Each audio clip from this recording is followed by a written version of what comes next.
And hello, those of you who could make it on a moment's notice. I think maybe we'll play that intro also that the great Groundhog Fury produced, and we didn't get an opportunity to play yesterday, and maybe that fabulous video done by our very own Matthew Drake, who made a wonderful sketch of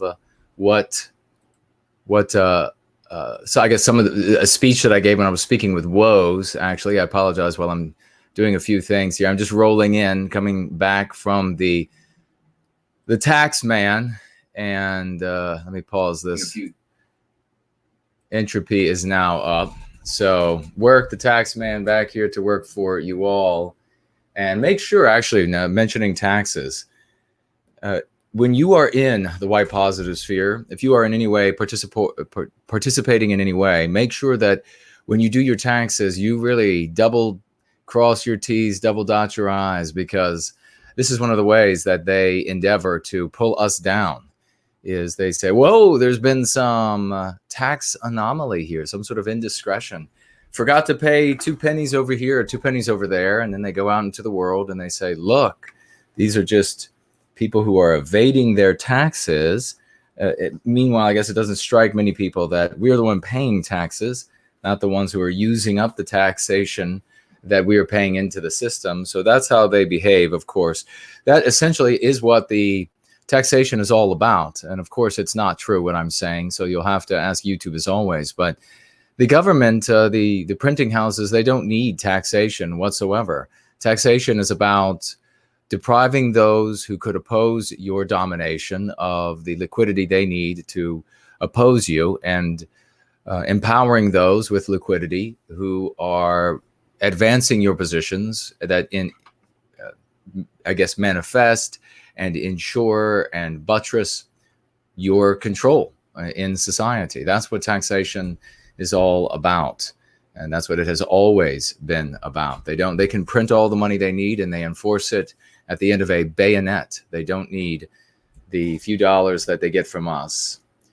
And of course, taxation could be done differently. It could be done by way of just taxes on the goods we purchase, but then they wouldn't be able to handicap those who oppose those who are in power and reward those who are endorsing or supporting, even intentionally or unintentionally, those who are in power. It is only by this means that they are actually able to eviscerate those who are advancing ideas, agendas, etc., that either knowingly or unknowingly undermine the power of those who are printing that filthy lucre, if you're into Shakespeare. So this, my friends, I'm coming on today briefly so that we can talk and we can have a thread up on the channel on which we can share ideas, some crowdsourcing ideas about what to do here, because this is the great demonetization. The great, all things are now the great, to mock all of those who use the great replacement. This is the great demonetization. And earlier today, I was in the midst of the great taxation. And maybe later today, who knows what the greats I will be into. But essentially what I want to do here, there are some options. Now, YouTube, in the middle of the night, like thieves, the anti-whites at this anti-white organization, snuck in the middle of the night, and they decided to demonetize my channel. Now, that, of course, removes the ability for people to be channel members, and removes the ability for people to super chat on this channel. And there are some options there about how to handle that sort of thing. So what I'm going to do is I'm going to toss out these questions, a couple of my thoughts. We can begin talking about it in the live chat. I'll play that magnificent intro that hopefully we'll be able to shorten and lighten to be able to play on the other platform, and so that we can start these streams with it occasionally, as well as some of these magnificent pieces by For Null, and also perhaps the Matthew Drake video that will allow more people to show up and we can get the conversation going. But I wanted to get the input from all of you, because you all are very important to the survival of the channel, what we're doing, and the thoughts that I'm having here. So first, I will read out what YouTube sent to me. And in the middle of the night, YouTube writes to me, "Hi, No White Guilt. During a recent review, our team of policy specialists carefully looked over the videos you've uploaded to your channel. No white guilt. We found that a significant portion of your channel is not in line with our YouTube partner program policies. Now, what's interesting about that is no strikes.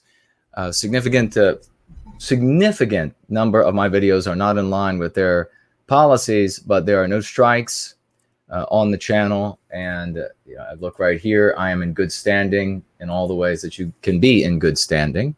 As of today, your channel is not eligible to monetize, and you will not have access to monetization tools and features, because this is the great demonetization.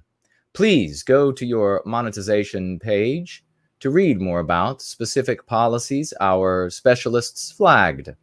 So I went over there to the specific policies to see what these losers flagged. And let's see what else here it says. And I will read that to you in a moment. It says, we know this is tough news as we celebrate. And sometimes we have to make difficult decisions over here at YouTube, like how many white people should we fire and not hire this quarter? It's only difficult in that they argue over whether it should be in the hundreds or thousands. We have a responsibility to ensure our community is safe for creators, viewers, and advertisers. At the same time, we understand that you may have unintentionally made mistakes. That's why you'll be able to reapply for the YouTube Partner Program in 30 days. This 30-day time period allows you to make changes to your channel to make sure it's in line with our anti-white policies. What this means for your channel: you'll continue to have access to most creator features on YouTube that enables you to grow your audience, build your community, and manage your videos. You can upload, edit, or delete videos, read, respond to, or moderate your comments, analyze your channel performance in YouTube Analytics, get best practices and strategic advice from Creator Academy, and connect to other creators in the YouTube Help Forum. There is no change to how your videos are promoted in our search and recommendation system. Of course, we know that they're not promoted or recommended. And here we have how to monetize again. To reapply for monetization, you should start by going to the monetization page to review the policy your channel violated. Then review your videos with our YouTube Partner Program policies and our community guidelines in mind. So in other words, they're not going to tell you what you did wrong. They are just going to say, well, we have these nebulous policies, and that can be interpreted a great many ways. And if you don't divine what they are, which they are written so that you won't be able to, we will not allow you to monetize your channel. We will email you and update you on your YouTube studio as soon as the process is complete. This usually takes about a month. Note that is mentioned in the partnership program terms. The YouTube terms of service continue to apply to your use of the YouTube services, even though your partnership program terms are terminated. Okay, so when I head on over to the find out what could possibly be my infraction, because I always say that you never believe me. Everything I'm saying is not true. You have to ask YouTube or Snopes or CNN. And I never talk about any specific group. And I, as a whole, I don't do any of that, as you all know, here in Going Free, service to White Wellbeing. So it says here, review your feedback. In our review, we found content on your channel that is not in line with the following guidelines. To monetize your channel, must comply with all YouTube monetization policies. Please review your channel and make changes. Changes can include editing or deleting videos and uploading video metadata. I'm not exactly sure time, place, location, metadata. I don't even know how to address that unless they're talking about the tags you add. And none of those are in any way objectionable. But here's my infraction. I am white positive. That's what I did wrong, according to YouTube. Of course, they use anti-white slurs in their narrative to define it. They say that the content is harmful or hateful. content that is incendiary, demeaning, or promoting violence or hatred, especially on the basis of protected characteristics. Now, as you all know, I don't do any of those things. I argue fervently against anything that could be harmful, any violence, and we don't promote even a dislike of anybody on the basis of any immutable characteristics, anything that they're born with or as.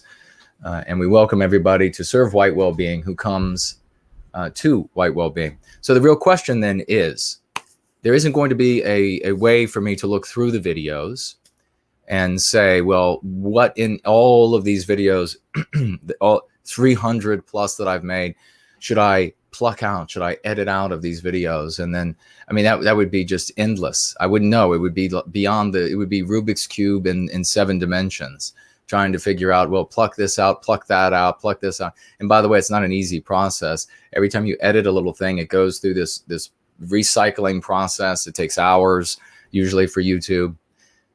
So that's not easy. And if I write YouTube, they're not going to write back and say, oh, this is exactly what it was, and that and this and the other thing. These were the problem spots. So, I mean, I even gave leeway for there to be ISIS members who weren't exactly as monstrous as the ISIS community is. That is how far we go out of our way to ensure that we do not breach any YouTube rules and standards of conduct. We went so far as to give advice to a young person, making sure that his parents knew that he was watching and that he would be bringing them in, because the channel, the content here is not made for children. So we do everything that can possibly be done to abide by the rules. And what this means then, for everyone who is watching, is that it is expressly, not even implicitly, but expressly, big difference, about being white positive. So all of these channels, all of these personalities who say, content producers who say, well, of course YouTube is going, of course these anti-whites are going to do this. All I was, and then you go back and you look at their content and they're talking about Jews as a group, or they're talking about blacks as a group, or they're talking about, and you see these endless things that they do that are in breach of YouTube rules. And you say, no, absolutely, you were not obeying all of their rules. You weren't just being white positive. In fact, you were breaking all of their rules. We went out of our way to not break any of their rules. Now, fortunately, monetization is working the way, the channel being monetized is working the way that we had anticipated and hoped it would. And that is as like a bumper for the channel. In other words, if they're going to cut something away or cleave something away from the channel to inflict injury to the work we're doing here, it would be this first. So the channel wouldn't disappear, or another strike or two. It would be just the monetization would be lost and we would continue chugging on. So then the question arises, do we continue producing content as is on No White Guilt channel and just say farewell to monetization? I mean, this is sort of, and it's just by coincidence that today I went to meet with the tax professionals and we were talking about the taxation. And, when you all gift me money, when you gift it by way or items, when you gift me items or money, and it does not exceed $15,000 a year in the United States, or since I'm a United States resident, then none of that has to be declared to the IRS. They don't have access to any of that. And if there is CPAs or any other tax professionals in the audience or who come later in the thread and you think you have different information, please provide it, and I will provide it to the professionals that I deal with, and we can go over that with them. However, so in other words, if you're gifting money through Cash App, if you're gifting money through Ko-fi, if you're gifting money, perhaps we'll get Streamlabs back up since we've been censored from there as well. If you're gifting money, a check in the mail to the PO box, or postal money order or something of this nature, as long as you don't personally give a gift of more than $15,000 over the course of the year. So if you give a $10,000 diamond ring and a $6,000 gold watch, then that has to be reported to the IRS. But if it's 15,000 or under in value of the items or in some liquid form, then IRS has nothing to do with it. However, on YouTube, they have very much to do with the money that you gift through YouTube, because this is considered, as some of you may know, some of you may not know, is considered sole proprietorship, individual in business, and the federal government is there with their beak ready to wet their beak in the pittance of liquidity that comes in, and they have a host of soldiers behind them with rifles pointed at you saying it's time to pay. And even if you look at the tax brackets and you see an individual filing, by themselves, and not a head of household and all of this sort of thing, and you look at the rate, you're looking at the lowest tax bracket in the United States, 10%. And yes, you can, and I do provide for, like this much expenses here, that much expenses there to try to reduce the cost. And yet it's still a pretty, it's a chunk. It's a chunk. The United States government takes a chunk because they need to redistribute what I earn and what people give me as gifts here in service to White Wellbeing. They need to take a giant chunk of that and then give it out to the population who want to vote for a living, and therefore are going to vote Democrat for a living. So then the question is, do we leave monetization off of YouTube and just not have it on YouTube anymore? You can gift by way of these and of course entropy as well. There's the option there as well. If you gift me through entropy, I'll talk with the tax officials again, but I believe it's the same as gifting through like Cash App or something of this nature. If we leave that and leave the channel in place, that's one option. Another option is to try to restore monetization on YouTube, which will allow you to super chat on YouTube, and it will allow us to have channel memberships again, which I didn't, if you remember, I said when we put it up, I said it'll probably only last a couple months, and it did. It was just over a month, not even quite 2 months. So if we do that, though, if we try to get the monetization back on YouTube, then we effectively have to delete all of the videos on YouTube and go to a system more like Mark has and more like Poseidon and others have, where they produce a stream, and it probably won't even be just streams, but even videos. So if I produce a video, then I could maybe post it, but then have to pull it right down. Maybe a day it's up and then pull it right down. Put up a stream, do a live stream, and then, before 20 hours is up, pull it right back down. So this would allow people to be able to super chat on YouTube during live streams. It would allow people to, if they gave us, who knows if they will give us memberships again. I believe they would if we got monetization back, because you all received emails and you began messaging me this morning saying that there's a hold or a pause on your membership. It indeed says the same thing on my end, that channel membership is on pause, or hold. The great channel membership pausing is what we will call it. And so if we do that, though, as I say, we'll have to delete all of the content, because I think all of the content would have to be gone for YouTube to have no excuse. The anti-whites at YouTube have no excuse why not to give monetization. And then you would still have a scenario where maybe they're lying still. Maybe all of the content would be deleted and they still would not enable you to have, enable me to have monetization. So if I go back and I look again over here, it says here, the things that can be done. Review your videos, the community guidelines. Let's see. So it would be 30 days after changes are made, and then you could apply again, and then it would be another 30 days to see if they would permit you to have the monetization again. And somewhere in here, I read something about edit videos, delete videos, and this sort of thing in order to get back into the good graces of the anti-whites. And I don't see it right now. But of course, there are a host of things on their policies that they say. For example, you can't, even though I read, because I have 2 videos where, you know, I got one video where I'm shooting and firearms. And so I read through the policies about guns on YouTube.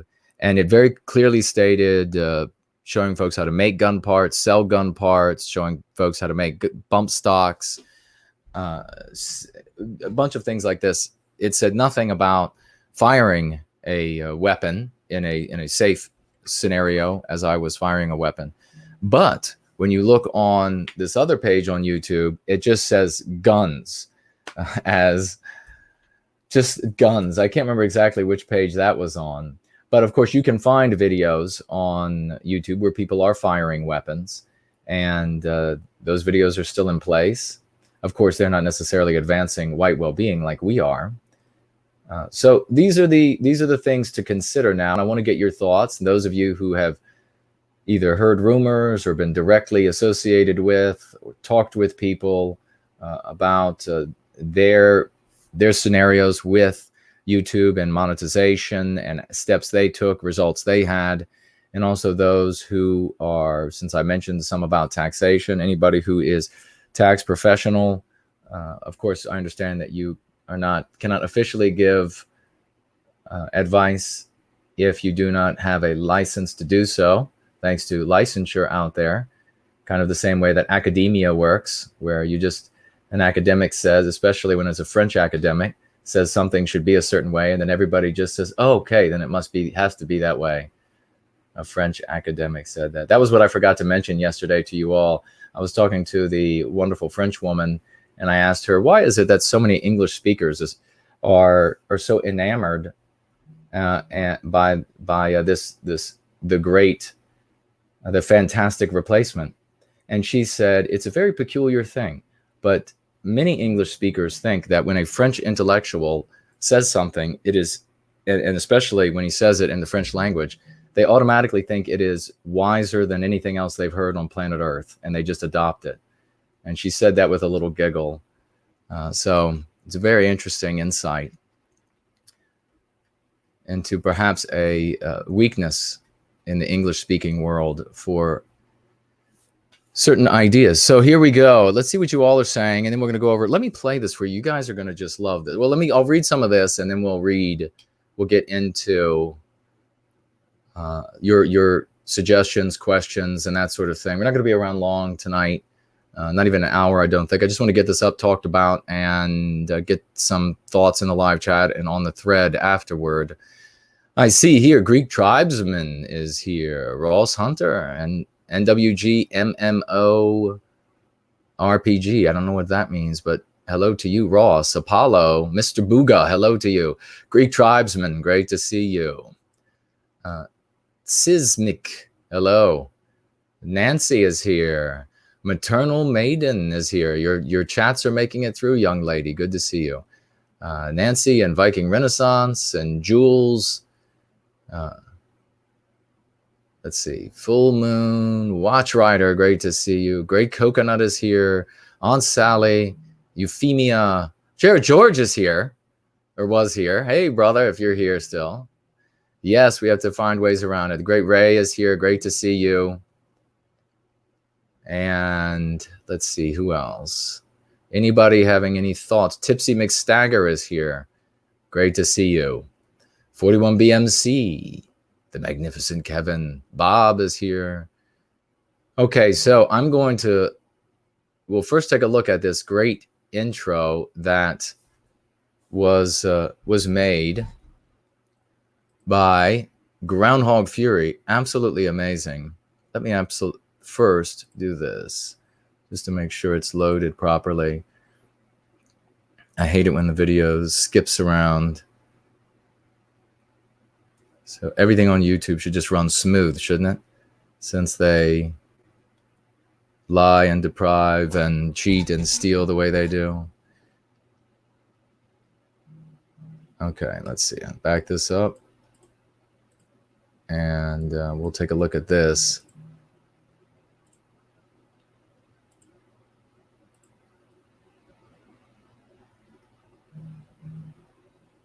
This is it. Okay.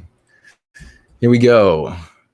Have a look and a listen at this magnificent intro by Groundhog Fury.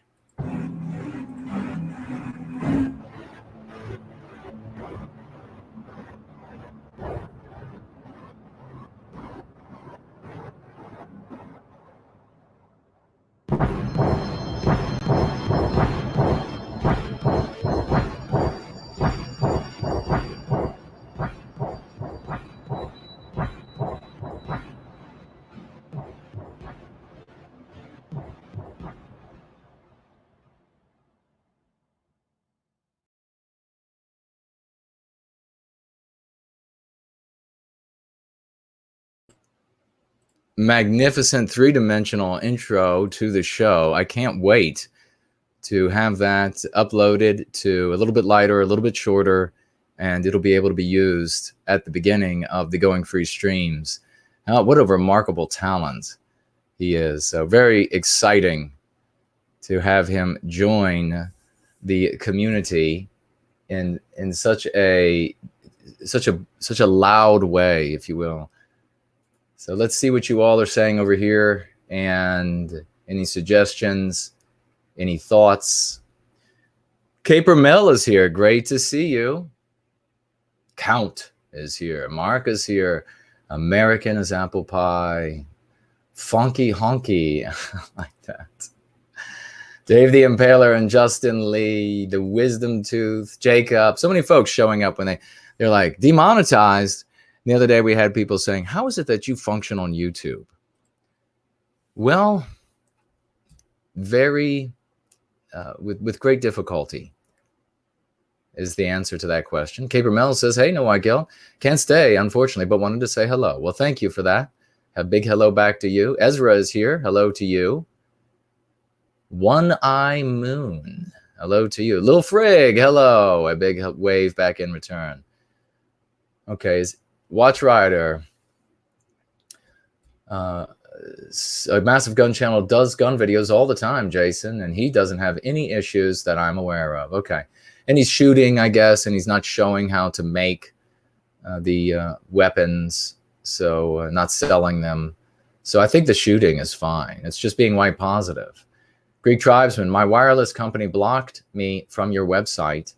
I had to work around it. They called your site a base for a anti-white slur. Is that right? How about that? Well, we're definitely making waves. I see Kate here. Hello to you, dear lady. I got to reverse the polarity on the fan, ladies and gentlemen. It has been a warm one out there. Today we actually hit the low 60s, and we have the buds are becoming blooms, and it's looking magnificent. The hellebores are coming out. That's a little flower. Actually, I think they get to be big bushes, and the stalks, the bloom stalks come up and they curve over, and then this big bloom opens facing downward. Lovely looking flowers. They're waking up. They're budding and blooming and leafing, and I hope we don't get a frost, but probably will. Kimberly, great to see you. Sterling Price.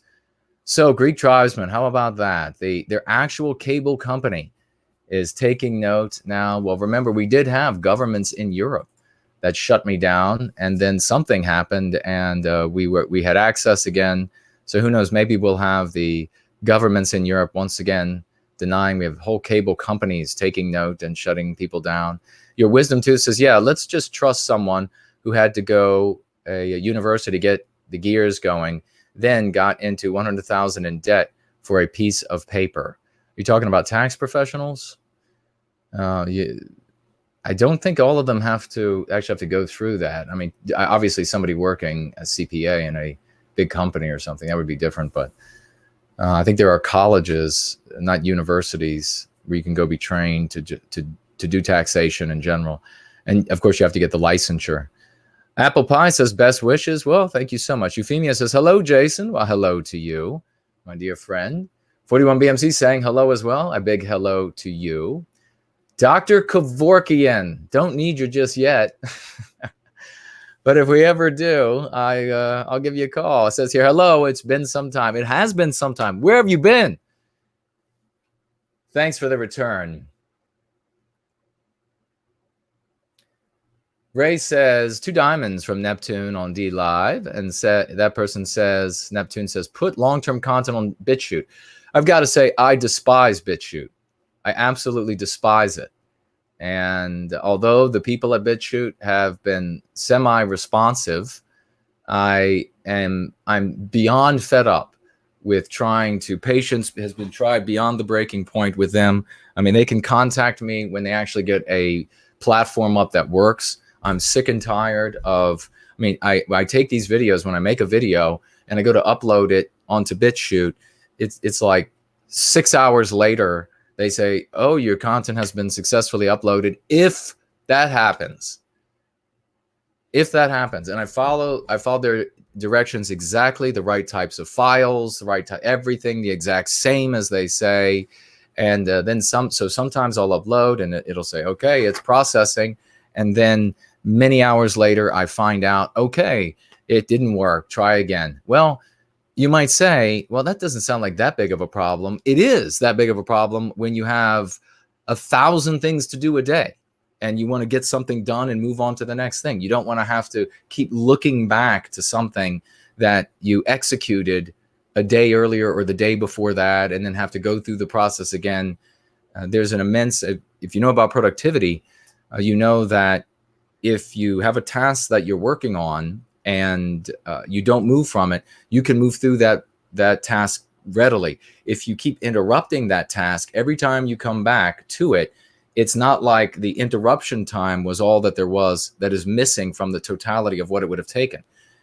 It takes you time to get back up to where you were, to reassess where you were, to get back into the groove. I mean, unless you're doing something like I've done in blue collar jobs where you're just, say you're putting teak screws into the side of sheet metal and you stop at teak screw number 14 because you're going to go put a couple tack welds in something, and then you come back and teak screw 15, it doesn't take a whole lot of thinking to pick the drill up and grab the screw and put it in.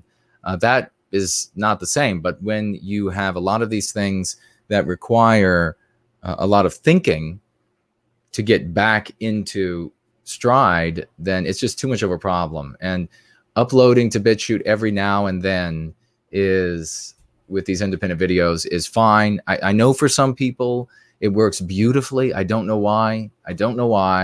Some folks, they go to upload and it's a snap, and then others, I'm not the only one who, or some of the others, that it just won't work on. And it's just more of a problem than not. So BitChute is not really an option for me until they actually produce a professional product. Right now, it is, as far as I'm concerned, bit shit until they get things right over there. I want to be able to put the video, upload the thumbnail, upload the description, press upload, and then have it upload every single time. I live right outside of Washington, D.C. I have the connection speed of the divinity. The bits per second are off the charts. It's the same bits per second that you can have, and it's just what they offer here that you can have when it's just under it. But I could access this if I wanted it, but it's just under what they use for transferring all of the detailed informations of x-rays and live surgeries. So it doesn't get any better connection-wise. So it is all BitShit's fault. And they need to fix things over there if they want professionals to rely on that platform. I mean, amateurs, I guess it's one thing. But if they want professionals to rely on the platform, then we need a product that works. Okay, let's see what else is being said here. But I have an account on BitShit, and I will continue to upload, and I will hopefully find a scenario where they, a time where they finally, the product works, and I won't have to continue going back to it. Dissident Agnostic writes, racial greetings to me. Well, Racial greetings back to you, good brother. And all the lovely people who are here. Noodles is here. Conrad is here. I see some people that I don't normally see, or perhaps they're commenting. They don't normally comment. Hildebrand writes, "Oh no, White Guilt, I see you cannot receive super chats now." That I guess that is why I guess the anti-white YouTubes are at YouTube are at it again. Yes, they are. No super chats anymore unless we decide to take steps to restore super chats on this channel. And I will ask you some specific questions. Greek Tribesman says, I looked at your channel on BitChute, and it said the first time that your channel had no content until I refreshed 5 times on the page. Yeah, thank you for actually adding that information. So, folks, what kind of platform is BitChute? I don't know what's going on over there and why they are so god-awful, but everybody's been willing to give them this leeway because and there's more and more rope, more and more slack because, well, they're allowing us to put up our content. They're allowing us to put up any kinds of content. I mean, that's like eating in, the trough with pigs. Well, you get to eat. Well, you get to eat, all right.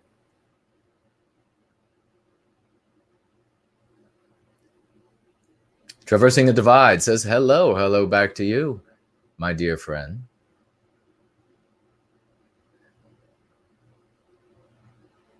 Okay. Rawls Hunter, really glad you started a Telegram. Well, thank you for that. I do have a Telegram. Greek Tribesman says, a bit shutdown is the proper name because of their slow internet connection. A bit shutdown, yeah. Yeah, I'm not the only one who's complained about them being really amateurish. And I think it probably, if they don't turn things around, it's going to be a platform for amateurs.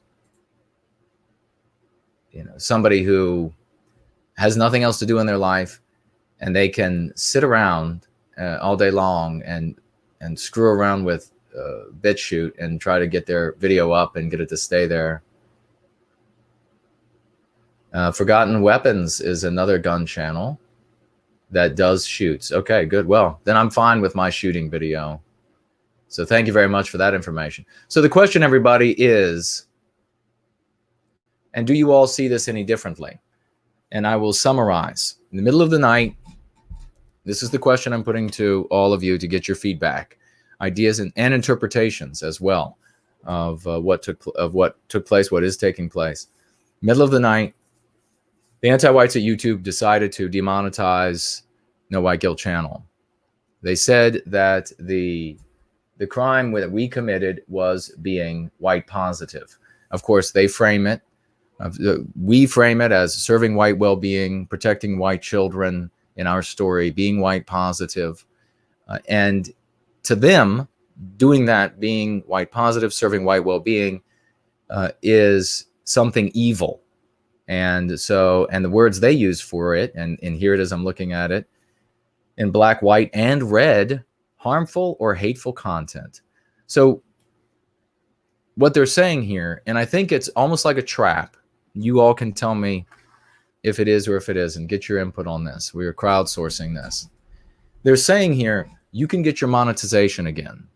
Folks will be able to super chat again. You can have channel memberships again. But all you have to do is delete all of the content that breaks this rule. Well, what content actually breaks this rule? Doesn't all of it? I mean, by their definition, content that is incendiary, really, how do they define that? Demeaning content. Demeaning content. So you can't have demeaning, you can't make fun of someone, you can't satirize someone, you can't say that someone is an idiot, or maybe you can't even speak, well, I guess they would allow me to speak negatively about BitChute. But content that is incendiary, demeaning, or promoting violence or hatred. So their definition of hatred, as we know, is protecting white children. That's what an anti-white calls hatred. Serving white well-being, that's what an anti-white calls hatred. So we're going to continue talking about those things here. And so I think even, and tell me what your thoughts are, even if, tell me if I'm wrong, even if we deleted all of the videos we would still have to immediately, when we would produce a live stream, we would still have to immediately delete it. And then the question then is, the first one is, delete all the content and delete the new content immediately within 24 hours. And even if we do that, will YouTube honestly, are they playing fair here? Are they being intellectually honest? Will they then restore monetization? I don't know. Probably not, right? And if we do delete all of the content on the channel and we do delete the new videos when they go up, you all will not be able to have a thread on which to give your thoughts, give your opinions, give your testimonies. All that will be gone. So that will deprive you all of the ability to do that. And therefore, for others out there in the world to see your testimony, to see that there's something of value here under these videos, that would deprive you all of that. And that, of course, is very important for the amplification of white well-being for our people. And perhaps some of you can help me out here on the search engine results. How heavy do you actually think the channel is with all of the videos and all of the video titles and all of that? Is Google and YouTube, are they just quarantining it so that why don't some of you try this right now? So in other words, if I deleted all of the content off of No White Guilt, would that mean that people who are new to looking for white positive content, if they type it into any of the numerous search engines, that they then would not be able to find the channel because the content's been all deleted from YouTube? Or if the content is left on YouTube, would they be able to find the YouTube videos by just searching on general search engines? Doesn't matter. If the content is there, is YouTube just quarantining it? Because Google and YouTube, same thing. Are they just going to say, well, we've already determined that No White Guilt is providing white positive content, and so therefore we're going to block searches on Google and who knows who else they influence, but of course Google is the big game in town, so that it won't matter whether there's content on the channel or not. So are you all following me on these considerations? And once again, if the monetization is in place, then, as I say, when you gift me on YouTube, and when you gift, as opposed to gifting me through the mail, whether it's money or items, or gifting me on Cash App or something like this, those are gifts. And you can give me, an individual can give a gift to another individual up to $15,000, and their IRS is not involved. But when you gift money through YouTube, it's considered as a sole proprietorship, and you are taxed. The content producer is taxed by the federal government. So first of all, you have YouTube takes 30% of your super chat, and then the net comes to me. Of course, I distribute to Jared George. I distribute to everybody else when it's on tap. I share the super chats when we're on tap, and when Jared George and I are together, I always share the super chats with Jared George, whether it's tap or otherwise.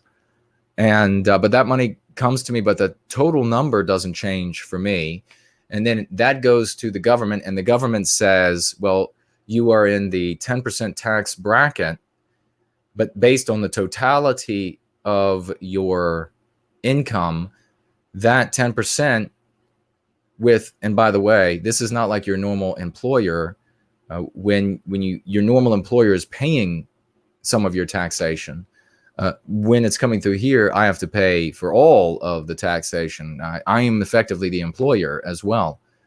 So then that sum ends up being a chunk of the total that came in by way of YouTube, if that makes sense to everybody. So I'm going to take another look at what you all are writing and get your ideas. And while we do that, I am going, and you all can talk with each other. I think I'll play. Well, let me see what you all are writing first, and then we're going to play this magnificent video by Drake, and we will see you all will get to see this. I wanted to show this on Sunday, but we were just too busy. So let's see. Does anybody know? Can anybody add some thought or insight into the great demonetization that is taking place here? Conrad says, I guess I'm just shy. I try to only say things that are useful. I send as many to you, Red Ice and White Rabbit, as radio. White Rabbit Radio. Thank you. Thank you very much. Are you talking about, oh, you don't speak as much? Okay. Well, it's great to see you. Thank you for speaking up. Don't worry about being shy. You can just hang out with us. You don't need to comment. In fact, obviously there are more people who are just watching and enjoying and learning. But it's always great when somebody steps up and says hello. And those who are new are always welcome to say hello. This is not one of those parties where you show up with your friend and the only person you know there is your friend, and you feel as out of place as possible, as like a white person in a room full of non-white people. And they're all sharing their conversations about, remember that silly story and this silly story. And all you can do is smile and nod like you have any idea what they're talking about. All right, so let's see. See where I left off. Greek Tribesman says, will there be a total ban on white positive people and community online? Also, I thought that because you can't even say something white positive without being fired from your job. Well, will there be a total? I mean, you're talking about contexts, and we don't know, because the contexts are shifting. And that's why we plot moment to moment. Thank you for the question. Mrs. Horst is here. Great to see you. I don't intend to be here long, but I will check to see, just in case, if anybody did gift any money over on the other options that we have available to us, just to make sure I don't miss anything from you all. Let's see. Dissident Agnostic says, don't spend too much time complying with terms of service, as that is not a war you can win. Well, precisely. Absolutely. No, the real difference is, it's like lawfare. Never rely on the law to protect you when you are white positive. You have no country. There is no legality to protect you. We have been, the authority of our governments, etc., have been usurped, and they will breach all of the laws they can to wreak as much havoc as they can. So absolutely. Now, when it comes to terms of service, and I don't want anybody to misunderstand, because it is a bit of a nuanced subject, and that is that when it comes to terms of service, like, for example, if we were on a YouTube equivalent and reaching you all, and I'm able to talk about going free and serving white well-being, this is all that I would be saying as well. The same thing holds true for going free. We don't condemn anybody for any characteristic that they're born with or as, for any of these reasons that we've talked about before. We don't believe that any whole group is X or that any other whole group is Y. We allow people to, individuals, on the basis of their decisions and their thoughts, to be either neutral, white positive, or anti-white, and then we just merely acknowledge their decision. So we are not identifying bad guys out there in the world. We're just acknowledging their decision to inflict injury on us. So that would all be the same. When it comes to things like me saying, well, this is in the news right now, and then I say, this is probably all lies, and you can just look at YouTube or Snopes, that is an effort to sidestep these rules that they have, where they can call things anything they want, really, knowing nonetheless that they can break their own rules and then censor channels and issue strikes nonetheless. But the reality is that you are going to have, there isn't a deity that is observing from the heavens that says, I know what's in this person's head at this moment when he or she says X, Y, or Z. and therefore this is a breach or this isn't a breach. What you have in the real world with human dynamism is you're going to have individuals. You're going to have AI that's listening. You're going to have individual anti-whites that are listening, that are watching. And what are the determinations of the AI going to be? What are the determinations of the individual that shows up? Are they going to, is an individual anti-white? Who knows? I guarantee you we've had anti-whites who show up and they hear me say that X is going on, but don't believe me. And they say, damn it, I could have easily reported them on that. And I guarantee you that there are other anti-whites that show up and they are listening, and I say, this is happening, but don't believe me. And that person says, doesn't matter, I'm going to report them right now. Same thing with AI. If I'm saying, don't believe what I'm saying, or check it out with Snopes, or check it out with CNN, AI is looking for a very simple set of, I guess you could say, pro and contradictory statements. And so if you have nothing but statements that are going in one direction, and those have been categorized as objectionable, they will alert anti-white human beings, not just anti-white artificial intelligence at YouTube, and then they will look at these things. And then the question comes down to, again, what person are you going to be reaching? Is this going to be a rabid anti-white, somewhat anti-white? What has their day been like? Did they just fall in love with their cat? And so they're so happy, they're just going to ignore what the AI just said. Their cat and them are getting married, and it's going to be bestiality to the end of time. But I'm not, of course, saying anything's wrong with bestiality. YouTube, you can't criticize any whole group of people on YouTube. Thanks to the ADL, they have they've written those rules, and since they're such a powerless organization, they have to be obeyed. So maybe since that person is madly in love and going to marry their cat, they decide to just overlook. Or maybe it's the other direction. Maybe something else. Maybe their boyfriend's boyfriend in some sort of polyamorous hellhole decided to come and hit them over the head with a shovel that morning. And so anything that turns up on their desk reported by the AI is something they're going to hit straight to, censor, because they're in a bad mood. Human dynamism. So you're playing in this sort of a field, and I get where your question is coming from, and it's a bright question, dissident agnostic, and that there are people out there in the white positive sphere that are not exactly the brightest folks, and they are not able to see all of these different levels of nuance. They're not able to perceive all of the different speeds, paces, currents of human dynamism, of an individual, a group, an office, and all of the different things that are going on.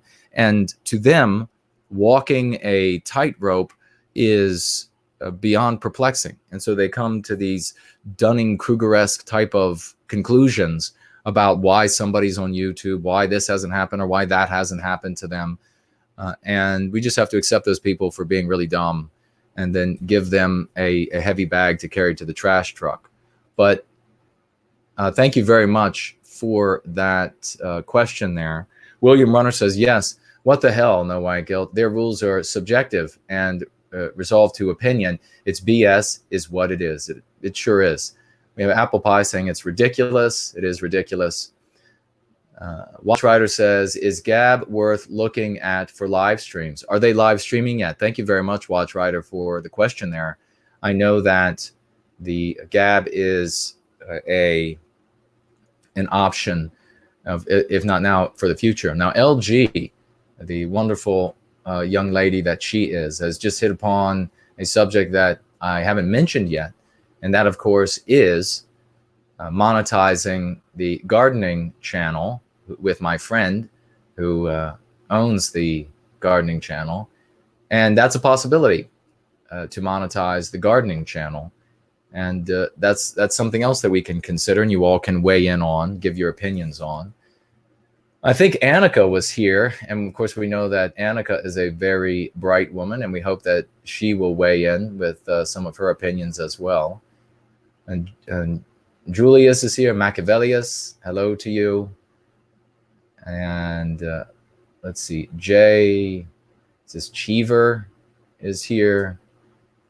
Bartleby, Fraulein Dresden, great to see you, dear lady. Maybe because you make fun of the YT censors by referring to looks, weight, hair color, or maybe the words the great replacement, since they say it is a conspiracy theory. Well, the great replacement, I have taken aim on the great replacement, and I did talk about the great replacement, and I will tell you, Fraulein Dresden, that you're not the only one that immediately reached out and said, this is because you said the great replacement. And what would be absolute, because I just said this, I just went after the great replacement again last week and this week. And I don't know for sure, but it is, I wouldn't put my money on it, but it is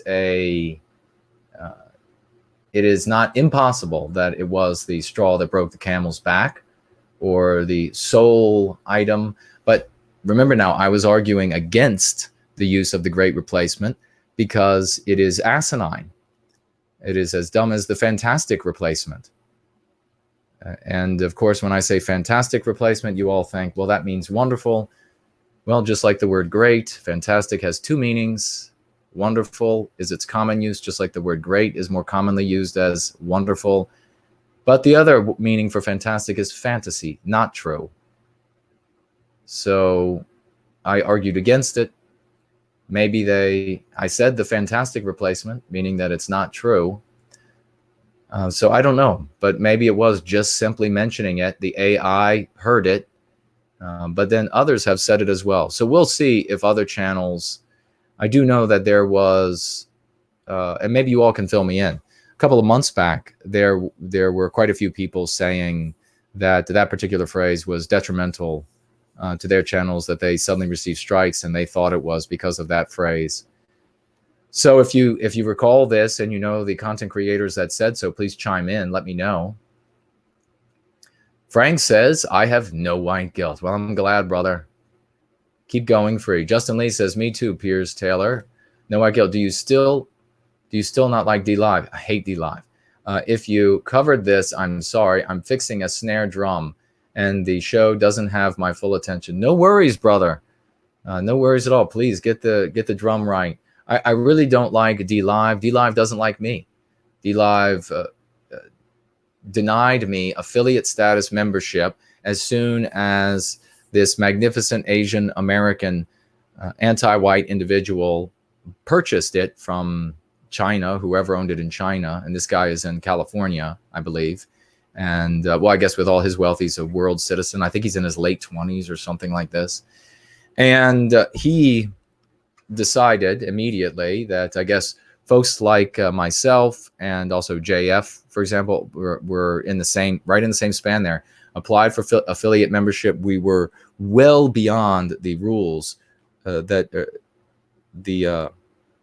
you had to meet, the quotas, etc., that you had to meet, the criteria you had to meet, and yet denied nonetheless. So it obviously had something to do with my content. And also the problem with DLive is that they're trading in pretend money. And these Lino points it's not real money. Yes, you can convert it, but I haven't spoken at length with anyone about converting and getting the money out. What is the charge to turn it from a point back into a currency? And what is the taxation to turn it into a currency when it comes back, say, to American dollars?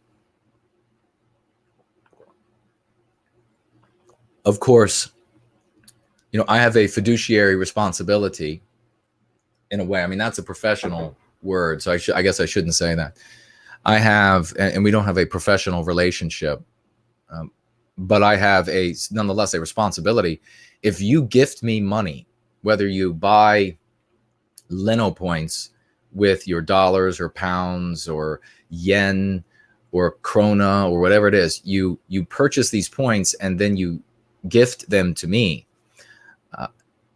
I feel like I have a responsibility to not allow the value to drop and to decrease. So if you were to say purchase $100 worth of points, I don't want to then have that become $70 worth of points or $50 worth of points after it's converted and then taxed by the federal government.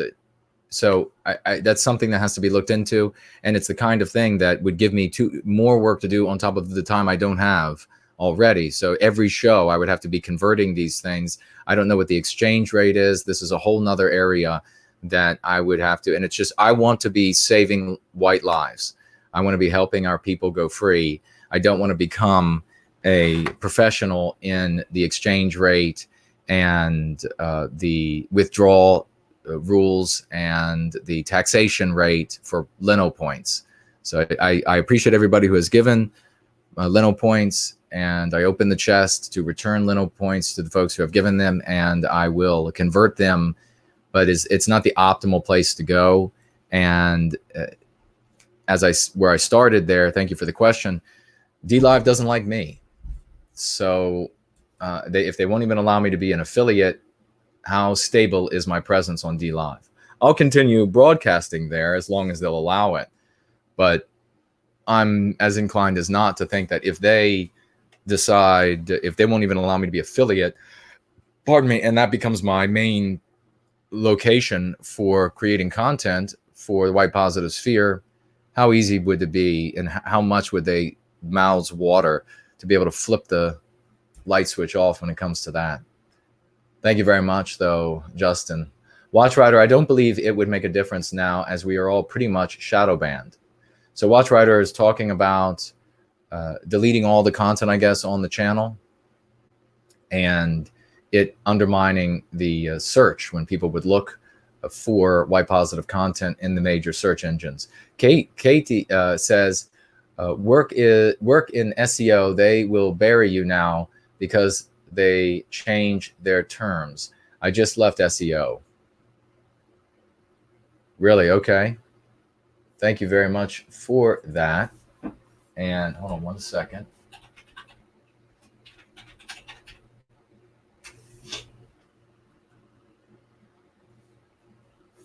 All right.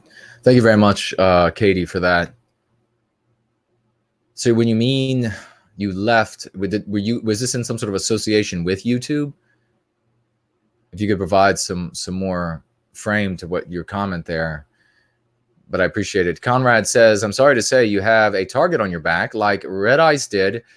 You're too effective at you are too effective at helping our people. Well, I appreciate that, and I'm happy to be effective and to have the anti-whites most troubled by the activities. But ultimately, if we decide to not monetize over here to try to remonetize, which doesn't it seem to you like it's kind of futile? I could delete every video that I've ever made on YouTube, which would prevent newcomers from seeing comments and all that you all have made that's testimony to the things we're doing here. That would deny them all of that. I could delete the brand new content that I make right away, and still the anti-whites at YouTube could rub their fat little hands together and in glee and just say, nope, sorry, you don't get monetization back. So I think I'm leaning away from trying to remonetize on the channel. The one problem is that bumper there. If you don't know, on automobiles, the bumper is a primary crumple zone, and it's meant to take a great deal of the impact. And now, of course, the engineers have developed automobiles so that crumple zone area extends closer and closer to the actual where the occupants are in the car. But if you go back in time, the bumper was really meant to take the blow of the impact. And that essentially is how I viewed monetization on the channel, to take some of the blow, to take some of the hit of anti-white striking out at us. If it's not there, then that means when they strike again, it could be a strike on the channel, or it could be the channel just goes away. Now, having the monetization didn't mean that they could just delete the channel or couldn't just give me strikes. Of course, they've given me many strikes over the years that we have lived through. But nonetheless, it is not having one layer of, say, bulletproof vest, if you will. Hildebrand says, or I have to talk with Henrik and ask if we can host your content on their back end over at Red Ice members at a small cost. That's interesting. That's an interesting thought. Yeah, get back to me. Let me know what you find out. They've got a lot going on, and so it would have to be something that would be beyond easy for them. Son of Europe, comments along with videos must be archived. They're important. You're right. They're absolutely important. To delete them all would be a tragedy, because I have no doubt. I mean, you all give me your feedback. I mean, this is what this stream is about, is crowdsourcing your thoughts. So please speak right up. Don't you think that new folks who are looking for white positive content, they land on this channel, No White Guilt, they're going to look at a video, and what do most people do? They're also going to look down at the comments. And what are they going to see? Are they going to see normal, healthy comments? That's what we have on this channel. And then because they see that, normal sensibilities, they'll decide to stay. If the videos aren't there and they don't see these comments, then how are they going to be captured? How are they going to be saved? How are they going to be redeemed from anti-whiteism if the comments and the videos aren't there? So it seems like they really just have to stay. Fraulein says, how about paywall like Tim Murdoch? Well, there's a possibility for some sort of paywall mechanism in the future, but I want, and thank you for the recommendation very much. I want to make what I produce as inexpensive and accessible to our people as possible, and so that we can spread this as quickly as possible. It needs to spread, and it is a curative contagion, and I don't want to lock it up in some sort of paywall fashion. So I don't see that as really much of an option. Watchrider says, I may not agree, my friend, but it might be time to reapply for DLive affiliate status. Just keep applying and see if it makes it through. Well, maybe so. Right now, of course, as you all know, I'm extremely busy. Marsha's here. Wonderful to see you, dear lady. The magnificent Kevin. Great to see you. That's a great name. All right, let's see. Thank you all very much for all of your thoughts and your ideas, interpretations. Piers is here. Great to see you. Wouldn't that only be considered when you transferred it to your bank account? Watchrider, I guess talking about the points. And I really have to look into exchanging the points for dollars. And my thought is that since they are trying to have a cryptocurrency, a sustainable cryptocurrency on DLive, they really want to discourage you from taking cryptocurrency and exchanging it for dollars. And so I'm assuming, because by doing so, you destabilize the currency. So my thought is that there's probably a pretty handsome fee. And the more you take, the higher the fee. And so then you might be tempted to say, come up with a strategy like, well, take smaller sums at, whatever times of the month. And it's just, I've got too much going on to deal with that kind of petty. And then, of course, you have the question of what happens in taxation purposes, because, I have got to be, my nose has got to be as clean as, I was going to say a newborn baby's, but their noses are filthy. They're absolutely filthy. Your nose has to be as clean as a statue's nose. And certainly not a non-white, anti-white, non-white, or white person's nose who are brown nosing. Certainly not any anti-whites' noses, because those are filthy as well. But my nose has to be sterile. You have to be able to eat off of it, because the anti-whites, they use the IRS all the time, make up lies all the time in World of Warcraft, not in the real world. Ask the people at Snopes. Aunt Sally says, why YouTube demonstrate no rhyme or reason as to how they operate with fairness and censorship to all content creators? In my opinion, is purely to control you. That's right. You're right there. Dead on the money, Aunt Sally. That's why they leave everything black box and leave their terms of service ambiguous, so they can easily be left to interpretation. Conrad says, talk to Henrik. He knows all that DLive stuff. Well, many of the people who work in the cryptocurrency areas, I guess to say, they are cryptocurrency, I don't know, fanatics. They never want you to turn your cryptocurrency into real dollars. They say, no, you just got to keep it forever as a cryptocurrency and wait. In 20 years, you'll be able to buy things with it. Right now, you can buy at these 5 places, cryptocurrency. And then even when they say, well, you can buy in these few places in cryptocurrency, is that being reported to the federal government? Because if that's being reported to the federal government, then have we seen these sorts of IRS auditings taking place? I mean, if you go out, let's say somebody sells you a car with cryptocurrency, or a car dealership in cryptocurrency, something with money, some big value. Do you then have the IRS, when you're white positive, show up the next day and say, where did you get this illegal currency? You didn't tell us you had all this illegal currency. Where is this coming from?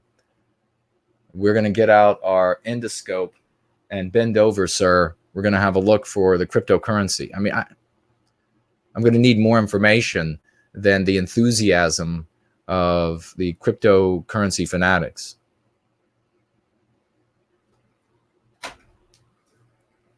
But it's a good question nonetheless, something I'd have to look into, Conrad. Thank you very much. And if anybody knows, I'm sure Henrik does. A very bright guy. And so is Tim Murdoch over there at White Rabbit. They certainly know what they're doing over there as well. Been doing both of those teams have done magnificent work in the service of white well-being over the years, and I fervently salute them for all that they have done. Both also very intelligent people, Tim and Henrik. Watchrider says search engine optimization. Well, I mean, I know about SEO and its use for business and the like, and making a website heavier so that more people will land on it. And I imagine if you just use Google directly, then, in fact, maybe I should say, or shouldn't say, I manipulated Google's SEO successfully with my comedy book. It's a Comedy, Damn It, and it was at the top of the search engine above all of the professional comedians. Bill Maher, even, that was the guy I really wanted to beat out, and his movie, I was above that with my little booklet. Mike Anderson saying, you have the podcast out there. Is there some way to have a membership website to fund operations? Subscriptions from us fuel the operation. Well, your financial gifts to me fuel. They are what I do with my income is I serve white well-being. So all of my income, whether it's a gift to me from one of you or income that I earn, once I've paid with the income that I earn, my necessities, electric, etc., all of the money is put into service to white well-being and establishing the organizational entity to serve us and that well-being. So yes, and you're asking subscriptions from us could fuel the operation. Yeah, they could. Right now we don't have a subscription scenario, but possibly in the future we could have something like that. Thank you very much for your input. And in just a moment here, I'm going to read a few more comments, and we're going to have a look at that magnificent cartoon. You all are going to love it if you haven't seen it yet. Conrad says, what about VK or Library? Red Eye stream on there too. I'm sure Henrik and Lana would help. I do stream to VK. We're streaming there live right now. Library, don't they do their own? Do they stream to Library, or is Library just downloading the videos once they're up?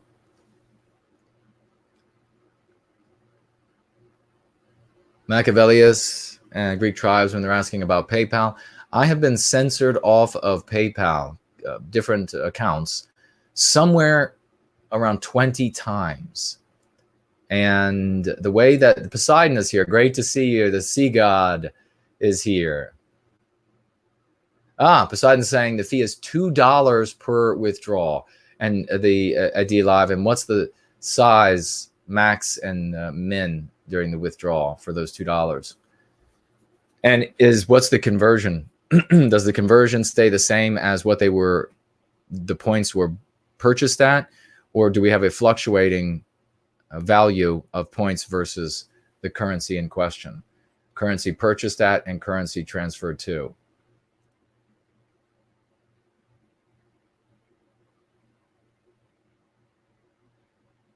Katie says, you're correct. Leaving the backlog would be negative. It would limit traffic to content strategically. So you say it would be negative, leaving it. You mean leaving my videos up on this channel would be negative, or are you saying it would be positive to leave it up? Sorry, I didn't follow. I'll get to the bottom so that when I ask these questions, I can see exactly what you all are answering. That's my mea culpa. Timmy says, why do you not want Walmart loyalty points? Yes, I know. Everybody's trying to create their own currency now. Fraulein says, okay, well, then how about 50-50? First hour will be mild-mannered, like an appetizer, that will bring folks into the second hour, main course behind the paywall, just brainstorming. Thank you for brainstorming. That's what this stream is all about, and that's a great idea. Ezra, so many smart people in our community. That's why I decided, I get back, I find out about this, I go through the day, work, I go to the tax man, do the taxes, scrutinize everything to make sure I am scrupulously clean, baby wipes and all. And then I think, you know what I'm going to do? I'm just going to jump on as soon as I get home, and we will get some thoughts from all of these brilliant people. Ezra says, can a collaboration with content creators begin to fund going free monetization platform? Maybe it's expensive programming. Another idea that's interesting there. Thank you for that. Let's see, actually, too, because I think we had on, we still have a Cash App and Ko-fi and Entropy that are running right now. And it looks like Conrad has super chatted, has gifted. And I get the tax guy was like, well, you got to be careful, because super chat, if on YouTube it means that it is a payment for a business, then you might not want to call it super chat, even though I have used super chat, gift, invest, all of that interchangeably all along. So we'll just say, per the tax man's concerns, gifting over here $5 to the protection of white babies, Conrad is, on Cash App, and writing here, thank you for advocating for us. Well, you are most welcome, and thank you for being a great participant in our community for White Wellbeing. And we have Zero Talon gifting 3 times here, ladies and gentlemen, $2 each time. That's how fired up Zero Talon is. And writing here, upload everything to your personal website with the first one, and then delete everything on YouTube. And then on the next one, go to Entropy, focus on that chat before YouTube chat. All great suggestions. Thank you so much, my good friend. That definitely is a possibility. My only concern is two things, and you all can speak to me on this. If the content, these videos, are not on YouTube, where, let's say somebody here, let's say Edgar Allan Poe has had an amazing transformation. Tall Kevin, Roy Danton, all these wonderful people have had and are achieving just great things in their lives as a consequence. They write that in the thread under one of these videos. Somebody new shows up. Maybe they're having the exact same problem. Maybe 10,000 new people show up with the exact same problem. They see the testimony, going free works, on the thread, and then they think, I'm going to stick around because it helped these people with the exact same problem that I have. So I'm going to stay and I'm going to watch more. If they show up and there's no content there, there's no thread as a consequence, they don't know whether this is what we say we are, or whether all of this is what the anti-whites say we are. So that's one of my biggest reservations. The other one is, by deleting all of the content, are the anti-whites really going to say, well, we're going to give you monetization back because we said we would and we're going to be fair? When have the anti-whites ever been fair? So those are my concerns. I see the strategy, Zero Town, and thank you very much for those comments and the suggestion, the strategy there. Mark follows the strategy. Brilliant man, Mark Collett. Poseidon, brilliant man, follows the strategy. So I see the strategy there, and I'm considering it. And I'm weighing that against all of your great testimony that you put up. I don't want to deny you all these comments that you've made, these life-changing comments, in the hope that the anti-whites of YouTube will restore monetization, and or, of course, we see long-term, will they just delete the channel or issue strikes for new rules that they apply retroactively? And we know how they work there as well. As Justin Lee says, did you get money for memberships? They ask if you want a refund. If it didn't go to you, hell yeah, I want it back. Take it back. I don't know if it's going to come to me. And what was it, $1.99, and they were going to take 30% of it anyhow. So if you want a refund, I don't know if I presume if you gave the money, then it for me, then I know that content creators have said that they've had issues with that, and I will with YouTube paying out. But I will reach out to YouTube and Google with the legalese I know that makes them a little nervous.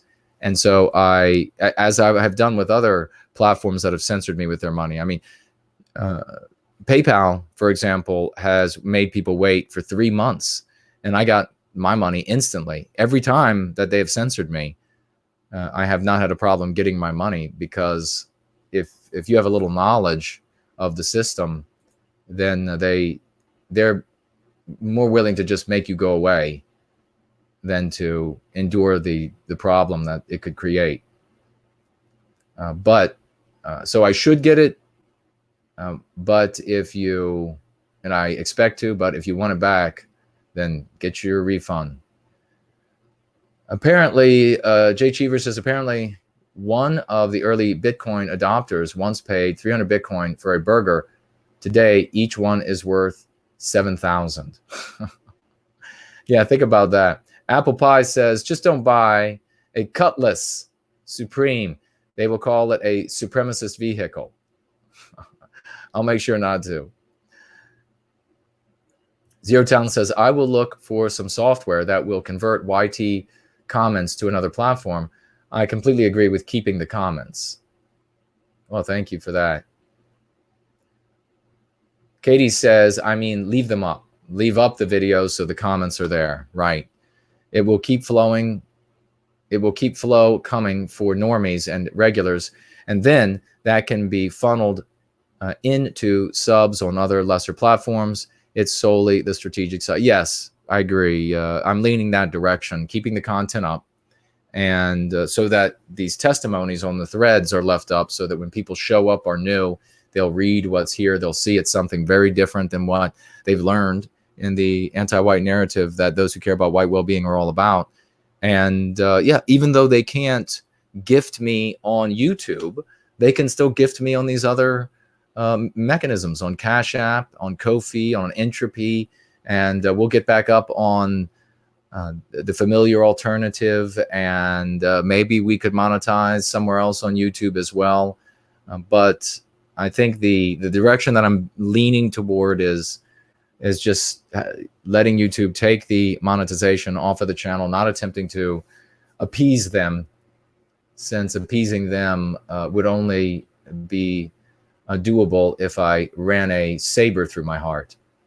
Poseidon says your conversion is 1,000 points equals $12. Minimum withdrawal is 4,000 points, no maximum. Thank you, brother. 1,000 points is $12. Withdraw 4,000, minimum withdrawals 4,000 points. Okay, so your penalty is $2, no matter how many points you remove, and from D Live, but then I presume you're converting them into, although this is the god of the sea, ladies and gentlemen, might not be converting them into the Greek currency. The god of the sea, who knows? And there might not be a tax man where he is converting them. All right. So it looks like we are, Greek tribesman says, I have some advice. Stay strong, stay fired up, never stop. We need you. Oh, I'm not going anywhere. This doesn't undermine my enthusiasm for white well-being one bit. We are absolutely going to stay strong. And in fact, let me go look over here, because I know we've had gardening. We've had some comments over here. Hello to all the wonderful people. Looks like, who's here? Mike is here. Cat something or other. I'm going to need glasses. Bigger screen. Pants Monster. Art Maker. Casual Cruising. I don't think I've seen your name in a while. Said Roar. It's over here. Of course, Viking. Now, Casual Cruising says, it's getting late here in Europe, so I'll leave to catch up later. You'll still be on Spreaker, right? Yeah, I'm not going nowhere. And, I mean, if they censor me off of there, I'll just get on another one. Get on 2 more. And I see Sean is over here. Is that a polar bear? Have you ever had this scenario where you look at somebody's avatar, ladies and gentlemen, and it's small, and you look at it and you think it's something, and then you see it on a larger screen and you realize it's nothing like you thought? I've had that happen so many times. I'm like, oh, that's a lovely woman. And then I see it on a bigger screen and it's like a guy's bicep or something. You're like, what the hell? Like right where it touches the pec. How was that? Oh, I remember. I got to tell you all this. I was years and years ago, I was at, in fact, I think it was in high school. I was at the mall, at a mall. I say there's so many malls here where I live. But I was at a mall, and I was with a friend of mine, and we were walking through the mall, and there's a good looking girl walking this way. I said, wow, look at that one. And another one over here. Wow, look at that one. And then he hits my shoulder. Wow, look at this one over here. She looks really hot, he says, really hot. So I spin around, and it's a walking away from us about maybe 12, 13, 14 yards. If you don't know what yards are, just imagine meters. And so, but I look and I see beautiful long blonde hair. It's where my eyes first landed on this beautiful long blonde hair. And my eyes followed from top of the head down this beautiful blonde hair all the way to right before the bottom of the back, right as the spine sort of curves in at the bottom. What is that? The sacrum? What is that part of the spine? Anyhow, it'll come back to me. And no, that's lumbar. And so it goes all the way down. And then I noticed something not quite right. The hips were mighty narrow for a woman. And it's something a woman's got to have some hips. My particular, every woman's body is different. So a woman can have different shapes and be dynamite as long as the shapes work on her with her body, the way she's built. So I can like them, with a little bit more hips, a little bit less. No one knew that the conversation would go here today. But this one definitely didn't look right. The hair was beautiful, but the hips definitely did not look right. And I said, I think that's a guy. And the shoulders were actually quite narrow too, but the hips were just, throwing it off. And he said, I could instantly see this sick feeling that he was having. And so I started walking after this person, and he kind of followed with a few tentative steps, probably getting a little bit greener in the face as the sickness built. And I walk up beside, and sure enough, it was a guy with beautiful blonde hair. And anyhow, I told him I would never tell a soul. So it's just between us, okay? Sean says, hey, Jason, the anti-whites, got their sights on you. My 2 cents is to ride the wheels off it for as long as you can. Don't delete anything. Many blessings to you. Thank you so much for that comment, good brother. And Greek Tribesman is saying, cool shirt. Well, thank you for that as well. And Sean is saying, yes, it is a polar bear. So I'm not going to actually pull it up, and it's going to be like the butt crack of a professional wrestler or something. It is a beautiful polar bear. Lovely animals. Scary as all hell, I imagine, if you're up close to one. But I've seen them at the zoo, and cages have been built just right. I don't have to fear anything. Justin Lee says, I'll donate via P.O. Box so you get 100%. No white guilt. I just think that you should get the $1.98 that we've all contributed to membership. How much or much love to all of you with White Wellbeing in mind. Thank you, good sir. That is magnificent. One of the greatest beards on planet Earth with this guy, Justin Lee. CO Talent says, I came from Red Ice. I think that if you keep the channel empty, it is less likely YouTube will delete the whole thing. When they delete the channel, all of the comments will be gone anyhow. That's true, and that's one of the things I've been thinking about. I mean, they took down my Acmatic video on Warski, if you all remember that. Zendrofin is here. Great to see you. Can't sleep, so I'm here. Hello. Hello to you, dear lady. Yeah, they took down out of nowhere. The video had been up for years, and it was the most views I ever had. As you all know, perhaps you haven't quite been able to discern this yet, but I am not a pretty young woman, and I've tried to, I've contemplated how I might be able to mislead you all into thinking that I'm an attractive young lady, and it just never feels right. And so as a consequence, I'm not able to make a 5-minute video and then get 150,000 views on it in 7 minutes, or whatever it is. It just doesn't happen. My video on Warski Live and that group of folks that were trying to mock and belittle, and they were snarky and they were just disgusting like anti-whites always are. I made a 30-some minute video on them. I just sat down and made it, mocked them back. It did fabulously well, 60,000+ views, and was still climbing, still new people coming to the channel, maybe at a rate of comments wise. So I don't know how many people actually saw it and didn't comment. Comments wise, I was getting new comments on it, somewhere between 1 and 5 a week. So it was still being watched. People were still enjoying it or hating on it or whatever. And out of nowhere, gone. All of it. All the comments. There were hundreds and hundreds of comments on it, and all gone in an instant when YouTube decided, oh, this violated a rule that we now passed and we apply retroactively. And I don't know what it was, but I intend to go back through that video and maybe jump in at those portions where maybe I was saying something that they're now going to say as a conspiracy theory. And I'm going to say, just like have a voiceover, maybe give it like a God tone. That's a lie. Ask YouTube, and then maybe put it up again and see what they do. But nonetheless, they just took that right down. And so, yeah, they can do that at any moment because they're such honest, wonderful people. Sloth says, can we get examples of you out IRL doing the work of White Wellbeing recorded so as to be an example of advocacy, walking up to people, etc.? Absolutely. That is absolutely what I'm going to do. It is going to be fantastic. And we will be doing that, especially as I wrap up some of these bigger projects that are going on.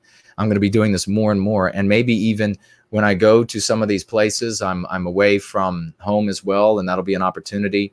I'll be out on the streets. I'll be traveling airport or train station or bus stop to destination B from A, and I will just show up and have a camera rolling and or audio, something, and start talking to folks, and you'll be able to hear firsthand how I handle people, and you'll see that it's not scary. Now, of course, if you are not as confident, not as strong, not as adept at self-defense, and I'm not going to put you all into situations where you'll say, well, Jason was able to go up at that bus stop and and say these things. So I should definitely be able to as well. I won't do that to you all.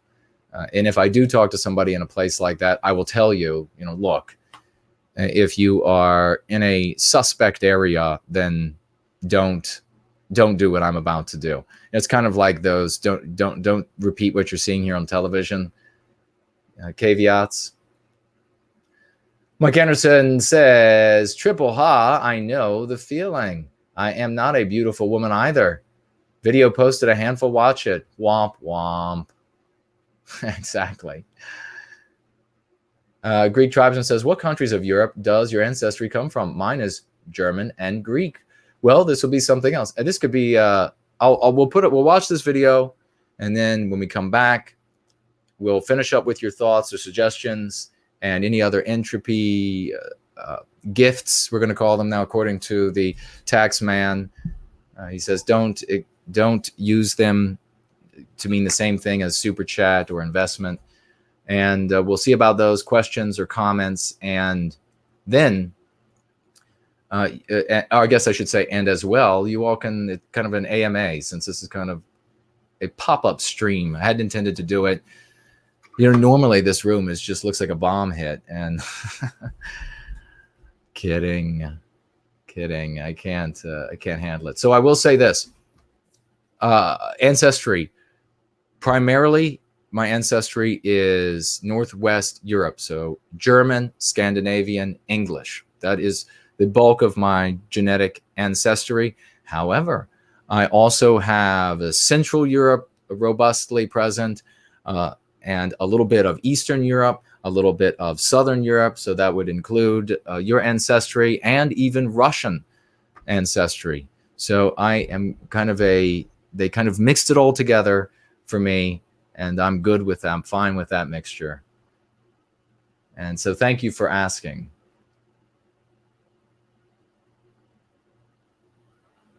All right, let's check out this. You guys are going to absolutely love this video that Drake put together. If you haven't seen it, it is superb. I think it is me talking to Woes. Woes doesn't respond in this because it was made specifically about my comments. And then what he does is he draws while I am speaking. Hold on one sec. We have something bizarre going on the screen. Okay. So Matthew Drake draws while I'm speaking. Perhaps you've seen his work before. Please support him. He has a family, wife, and a couple of young children, and he would not allow me to give him any money. I asked twice to give him some money for the work that he did here, and he just refused. I said, please let me get some baby supplies, and he said, already have those. Thanks already. And so please support this gentleman and his young family. This is called Flipping the Anti-White Narrative. It is fabulous. Please enjoy, and then I'll be back. Ask me anything, questions, and any other thoughts on the monetization issue, and we will be back.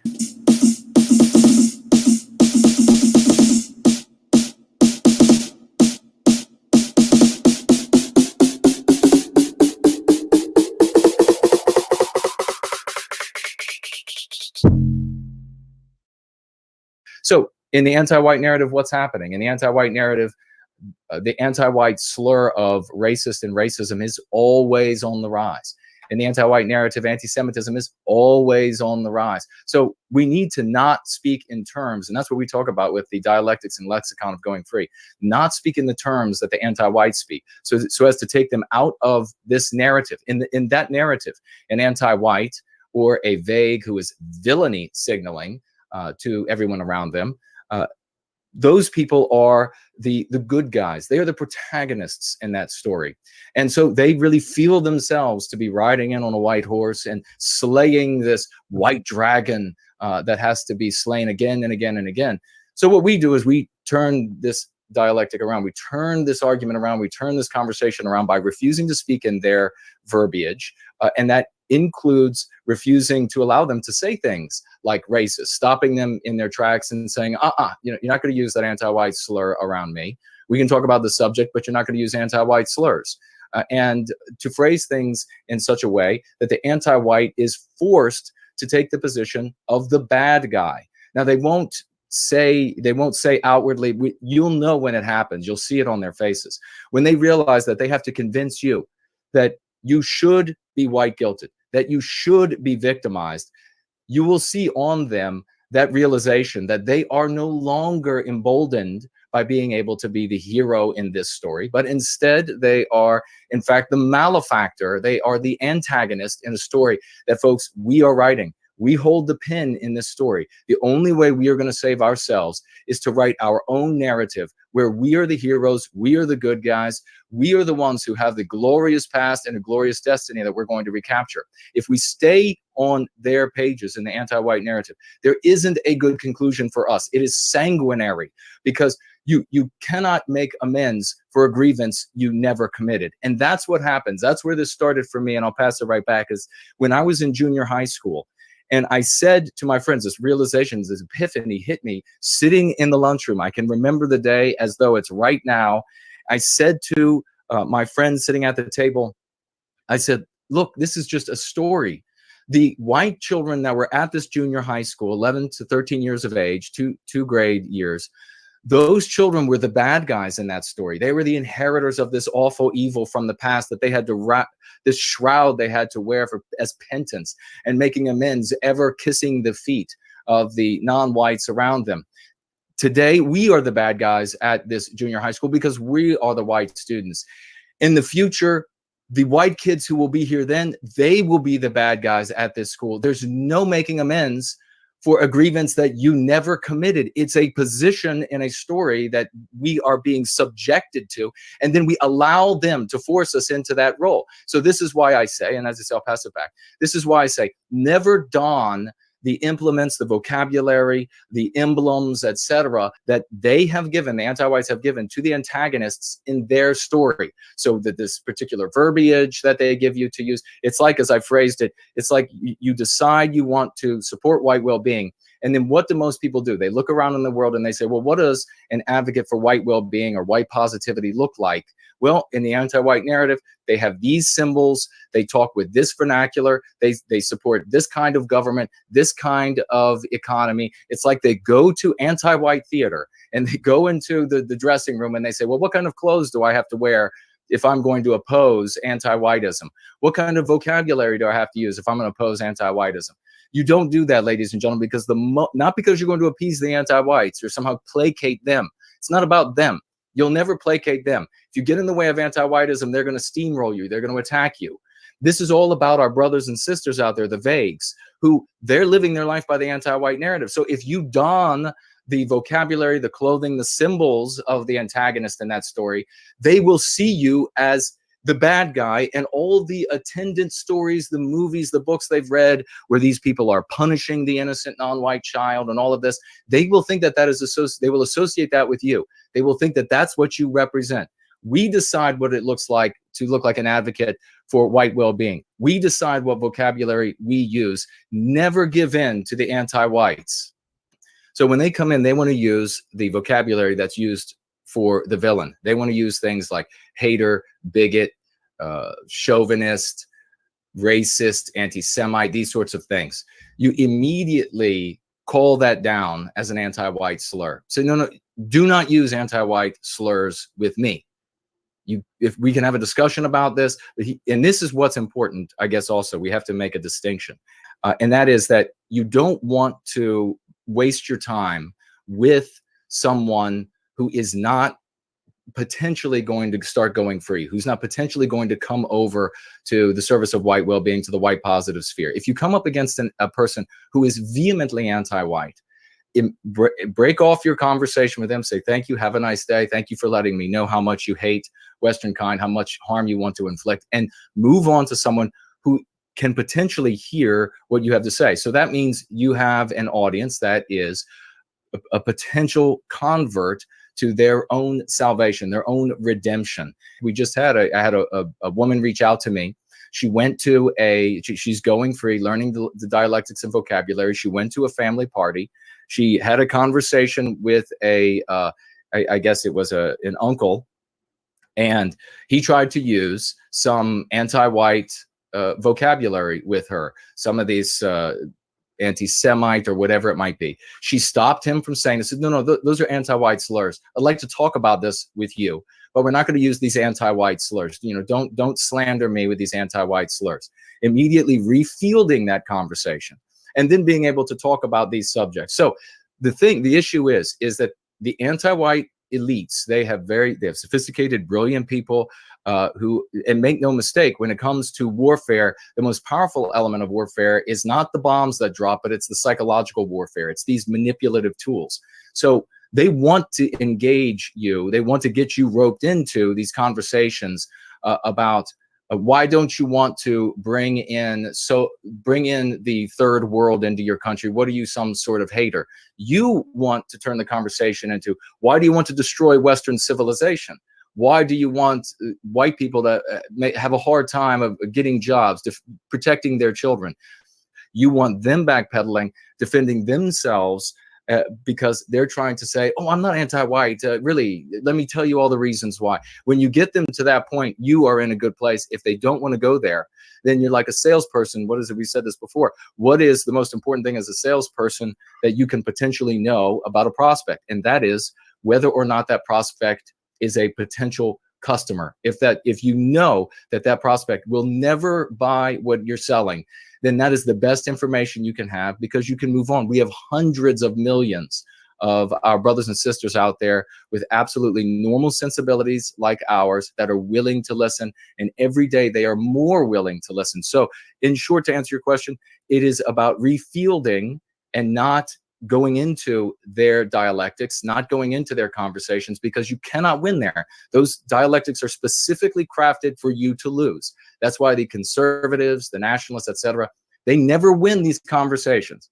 They go away. Sometimes they try to pat each other on the back, trying to say, oh, you did a great job. You actually showed them there. But they deep down, they feel like they lost, and they know it.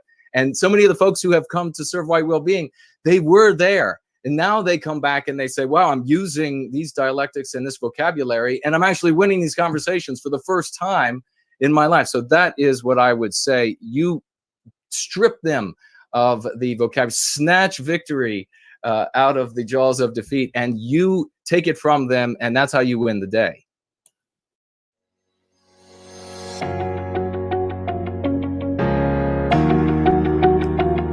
Absolutely fantastic, isn't it, ladies and gentlemen? I can't say enough about Matthew and his skills at narration, and did an absolutely magnificent job. Please support this gentleman and his young family.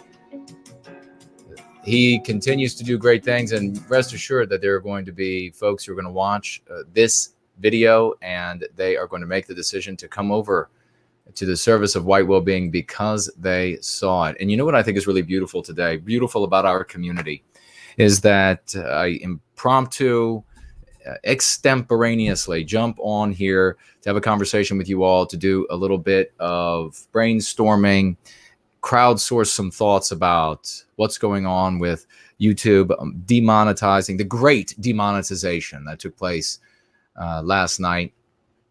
And what do we have? We have a bunch of great ideas coming in, some great suggestions, great questions as well. And we have people gifting in spite of YouTube doing what they have endeavored to do, which is to, we all know it, shut down the source of liquidity to the service of White Wellbeing. What is it that the anti-whites have always done throughout time? That is, every time, and this is why we never get a big reason why we never get I shouldn't say why, but it is one of the big reasons why we never get a really big, substantial, something truly magnificent to represent our people moving. And that is because, first, I think the most important thing is nothing of great value and of meaning and with curative qualities that we have here, a uniting doctrine that we have here. Nothing like this has existed before, quite frankly. There have been other great ideas, maybe ideas even better than this. And maybe there are ideas that will come along that are that we haven't seen yet, and they'll be better. And I'll end up supporting those because my intent is, my life's mission is to serve White Wellbeing. But until that happens, there's been nothing like this. And then folks, whether in the past there have been these other efforts, people try to give some liquidity to it so that it can get legs under it and wind in the sails, to use all of these different metaphors, as you see with all of these anti-white organizations. And the anti-whites know that money is power. For some reason, white people, a great many white people, have a hard time understanding that money is power. Some of these people even think that they're going to stand atop a cauldron and magic will come out and they'll have some kind of power. But money, no, that's not power. No, money is power. And I'll say, and everybody I've talked to so far, and somebody, you're free to disagree with me here. I mean, it's really a trivial or moot point, aside from where it interacts with how we bring folks to going free and bring them to their salvation, as I was saying to Woes there, in their redemption, is that this Bloomberg won't win or it looks like he's not going to win the nomination for the Democrat Party, but he could beat Trump, whereas Sanders has no chance in hell. With all the information I have now, with everything going on in the world as I see it now, Sanders has a snowball's chance, but Bloomberg, for the stupid things he said, everybody's saying, no, he could never win. Even the Democrats, I can't believe how dumb they are. It's like the people who work for all of these different Second Amendment groups. Not a single one, for all of their academics that they have working for them, none of them have learned to say, yeah, this is about the right to self-defense. They still talk about gun rights, like the gun has a right. But Bloomberg could win because he has $60 billion. He can hire the most intelligent people on planet Earth. And if he would get out of his own way, he could put an advertisement in front of you every single day and in front of everybody out there every single day. He could speak. He could target all of the all the different audiences around the country with a message specifically tailored to them and convince them that he's the way to go. He possibly could just refuse to participate in any debates because he's a lousy debater, people say, or whatever. Nonetheless, somebody with that kind of money, that's power. He could very easily defeat Donald Trump. Now, I know Donald Trump has some money, not nearly as much, and Donald Trump is much savvier and probably a hell of a lot more intelligent. But, Bloomberg also couldn't be stupid. He's got to be at least average intelligence. But the liquidity is power because, for example, I'm building this new machine to be able to more effectively spread white well-being and help people to go free. I can't get these parts. I can get them for as economically as I can get them. I mean, we do everything a la Silhouette when it comes to service to white well-being, because I've always served those I've been employed by in this way, made them a lot of money off of very little money. But we can't get these things free. I'm not about to cat burglar my way into these different businesses and run off with the motherboard or something that I need. So since I'm not doing that, then it still takes liquidity to make these things happen. And so the anti-whites know it. And so what do? They shut off the liquidity. That is what this is about. Make no mistake, ladies and gentlemen. And we'll be talking about this all of this week and probably all the way into the next Going Free this coming Sunday. That this is all about cutting off the lifeblood, the liquidity. The blood goes into your lungs.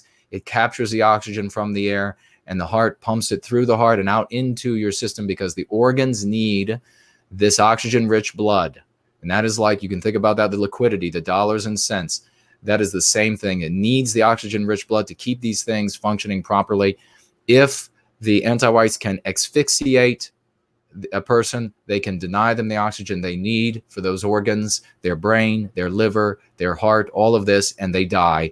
Organizations, endeavors, they function the exact same way. And regrettably, this is the reality of a universe in which people exchange currency for the things they want and the things they need. And so since that is the case, we need to have liquidity to succeed. And I have been a success to every employer I have worked for, and doing far more than others with a lot less. So that is as good as you can get. without being able to delete the need for liquidity altogether. Say some sort of a mind parasite or something. What is that alien movie where they, no, I think it's they have, the aliens just look like the people, but they're not the people. But I think they probably all functioned as some sort of a hive mind. One brain sent out the signals to the rest. That was a very, very old, long time ago, very old movie. And over here on Entropy, though, remember, ladies and gentlemen, you can still, with your account here on Google and YouTube, you can jump on over to Entropy and you can gift the service to White Wellbeing over here on Entropy. And we have 4 gifts. Coming in first here is the great Ohesian Outlaw with $5. Thank you very much, dear friend. No one can stop Jason Kerner. We will overcome any obstacle, brother. Any obstacles, brother. Amen to that. Very well written.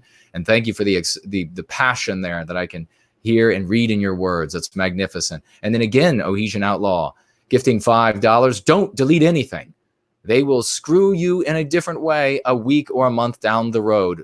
People can use Entropy or DLive or Subscribe Star, etc. Well, precisely. And thank you for that. And they can also use the P.O. Box, which if you follow the link for cryptocurrencies, you will find there the way by which you can reach out to me to get the P.O. Box. I make it a little bit more difficult because I don't like the anti-whites sending me their little boxes full of jello and garbage pouring out of the sides. Ohesian Outlaw, again on Entropy. This time, what a hero. Just really, this is like giving the finger to YouTube, isn't it? To YouTube says, the anti-whites of YouTube say, no, you won't be able to have any liquidity through us. We're going to shut down the service to White Wellbeing. And Ohesian Outlaw says, here, $20 worth of gifts. I would wear this demonetization with pride, brother. Remember, it's the great demonetization. I feel we must be doing something wrong if they don't come after you. Well, they have relentlessly come after me on all of these different platforms. I don't think there's anybody, I guess I can say this confidently, no one has been censored off of PayPal more than me, because who would make that many accounts on PayPal? So yeah, it's somewhere around 20 times. And I kept making new different accounts, all things different. I won't go into it. And no self-incrimination. But I think the way they figure it out now is they're looking at who's doing the gifting. And they say, this handful of people are gifting this new account on our platform. Delete that account. And so finally somebody smart in charge figured out how to shut it down. Hansa, also super chat gifting over here, $10 on Entropy. Thank you, dear friend. Jason, brother, here's a slap in the face to the anti-white regime. A salute to you and our people. I love honor, courage, and unity. Amen to that. Thank you so much, Hansa. You all are some great heroes, and it's a great pleasure of mine and an honor to me to be able to serve with such wonderful people. Watchrider asked the question over here on the question widget that he asked over there on YouTube, so I won't repeat it. But folks, you can ask questions here, and you can also gift over here. I will jump back to the different YouTube platforms. We're going to wrap it up here in just a moment. So if you have anything late to say, please go ahead and say it, ask it. And Andre is here. Great to see you. And we will move on so that I can get back to work for you all and reaching out to more folks out there in service to white well-being. Let's slowly work down this chat. I see laughter and a lot of laughter, a lot of clapping. Dude, Sterling Price writes, dude looks like a lady.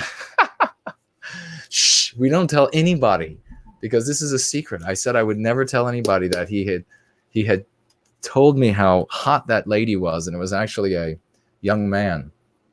Not even he was our age. But he had some beautiful hair. I mean, every woman that was probably, every girl was most jealous of that guy's beautiful blonde hair.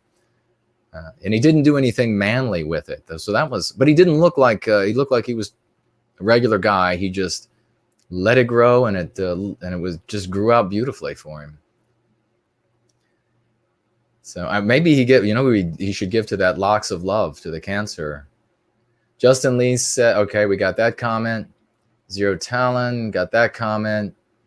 Greek Tribesman, Mike Anderson. We got some hearts here from Nancy, I see, for someone. But she gave hearts to someone. Maybe Just Horse. I went by too fast. Tom Jones. Wait. Well, sorry, Tom. Let me move forward, back up, because the feed leapt. Ban User, he says, Jason is quite the gift for us. That is really kind. You're probably talking about a different Jason, but I'll just accept the compliment all the same. So let's see, Tom, where did you go? YouTube did this. They don't want me to read your comment. Here we go. What is the possibility of suing YouTube, you ask? Well, slim to zero. And not for us, at least. It's slim to zero. It's going to have to be the group that sues YouTube and has any success is going to have to be some sort of conservative group with a great many, hundreds of thousands, even millions of supporters, and or in the aggregate of the groups that it's associated with, they're going to have access to a real treasure chest of money to be able to fund the attorneys, because obviously Google has all the money in the world and they can tie things up forever. So there's going to have to be something like that. Now, rest assured, ladies and gentlemen, that we are living in a world where you don't have a government, you don't have a country. If this were, if we were non-white people fighting to protect non-white babies, YouTube would not be able to do this to us. We would be able to go get a run-of-the-mill attorney right out of law school, or some senescent old man ready to retire, maybe retired 20 years earlier, and he's got one foot in the grave, and he could file a suit, just scribbled, just scrawled across a piece of paper, and YouTube would immediately have to cave. They would pay some massive multi-million-dollar fine. The government would swing into action, and they would file suits under all of these different verbiage. It would just be over in a night. For us, they can do anything they want because we don't have a government. We don't have law and order. We don't have countries. This has all been usurped. Anti-whites run it all for the benefit of anti-whites, for the benefit of the grievance groups. This is a fact, and in the world of Warcraft. So in the real world, though, you have to ask YouTube what's true. But thank you for that question about lawfare. Steven saying, don't try this at home. Indeed, yes, that's the little warning. Don't try this at home. Rawls Hunter, by the way, Google has informed me that it's Anti-White History Month. Yeah, this is all about how evil the white race is. Talk about the anti-white narrative. Doesn't this story get old for anybody? All of these people who need it, it's really comical to me. These folks who always need this new entertainment, another news story, and yet they can. It's because of the punishment for heresy. They can politely endure that same narrative in every TV show and every movie and every on and on and on. It's just the same anti-white narrative. Animal Auntie has looks like a beautiful horse's head for an avatar. JC Stalling writing here, Jason, we are never going to free ourselves until we love ourselves. Amen to that. Very well written. And we have some people applauding. I think this is for this wonderful Matthew video. He did do a fantastic job. DF saying, have you got a P.O. box to mail checks to? I do. And if you go to the link for the cryptocurrencies, we'll take you to my website, and it shows you where to write me in order to get that information. So, and then I will respond to you from there, and give me a couple days, very busy, but I am working on getting back to everyone who writes me, so that's why it takes so long. Zandrofin says, and thank you, by the way, for that consideration, that middle finger, which means that YouTube is number one when you give them that middle finger. That's what you're saying to all the anti-whites there when they say, we're going to shut down your liquidity, we're going to shut down the lifeblood. Zandrofin says, an object without a pulse has a right, don't you know? That's right. Yes, it does. It does. the guns rights advocates. This isn't, I mean, the guns rights, this is as dumb as using the great replacement outside of academic circles. Guns rights, not a human being's right to self-defense, which speaks to you as an individual and therefore elicits your personal desire to survive and your action to be alive, your action to preserve your rights. And you have to interpret these things instead. You know, the only people who have gotten it right, and I used to just shake my head endlessly when I worked on the Hill, is the right to life people when it comes to abortion. I don't know how they ended up getting it right. I guess maybe, I don't know, maybe they tied up and ball gagged the majority of the leadership so they couldn't say that they are anti-abortion or whatever. So they get it right. And we in the white positives, but nobody else does. I mean, look at here in the white positives. I have to fight tooth and nail with folks to get the right verbiage. And we see Tim Murdoch having the same problems, having to fight tooth and nail. You have these people who just want to say things that are either downright stupid or meant for very particular circle, like the great replacement for academics. Ross Hunter says, Screamers, The Thing. Oh, the movie. Yes. Well, right. Yeah, I think it might have. I can't even remember exactly. JC Starling says, a Monday going free. Love it. We're always going free. Body Snatchers, Euphemia says. Maybe it was that. Hansa says Invasion of the Body Snatchers as well. Maybe it was that movie.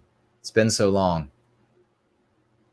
Your Wisdom Tooth writes, what did you think about the Greenland situation? You mean the attempted purchase of that pseudo country? This chat leapt again. Here we are. What do I think about it? Well, I mean, I think our brothers and sisters who live there should play a big role in determining who is going to govern them. If we were in charge of the United States and they were being oppressed by anti-whites, then it would be a wonderful thing if we could free them from that oppression. Is that what you mean, or did something else happen in Greenland that I haven't heard about yet? Probably something horrible happened, and here I am, oblivious to the giant slaughter. No, it'd be the great slaughter of the baby seals. The great baby seal slaughter that's currently happening because it's great. Greek tribesmen, you should upload a self-defense vids for our people. Since you know a lot about the subject, lots of whites are in the dark on the subject. I will do that, and that is a great suggestion. I've thought about that from time to time. Maybe even take somebody with me to a gym with a punching bag. But ultimately, what the average person needs to know is far simpler. I mean, you don't have to get into a ultimate fighting type of shape and training. And so it should be easy to teach people the basics. Zero Talon says, no white guilt. Jules, you need to type no white guilt. Yes, if you're trying to get my attention, you have to type no white guilt on the No White Guilt channel or Gardening with NWG on the other channel. And then I'll see it. If not, I'm not seeing it yet. So Greeks, Zero Talent telling Greek tribesmen the same thing. Yes, if you're just typing Jason or NWG, I might see it, but I might not. Jules saying, message above. If you respond, fine. If not, I understand. Well, I'd love to respond. But what did I respond already, or do I? Let's see if I can do this trick and see what you.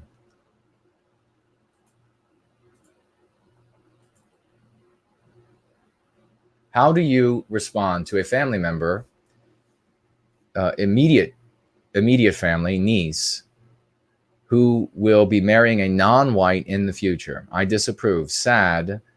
I'll be the one disapproving, as the marriage script says. Oh, you're going to stand up. Are they actually going to ask? Does anyone disapprove? Um, I, how do you respond to a family member, a niece who will be marrying a non-white in the future? How do you respond to the niece is what you're asking me, or your behavior relative to the whole family? I would not attend. I absolutely would not attend.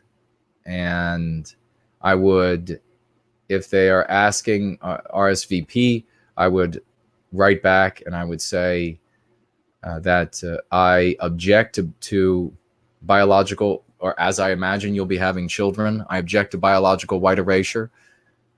Our genes are recessive, and so when we reproduce with non-white people, as wonderful as those unions and those children's nonetheless, the children rather are, when they are produced, it is the end of a people, a glorious people.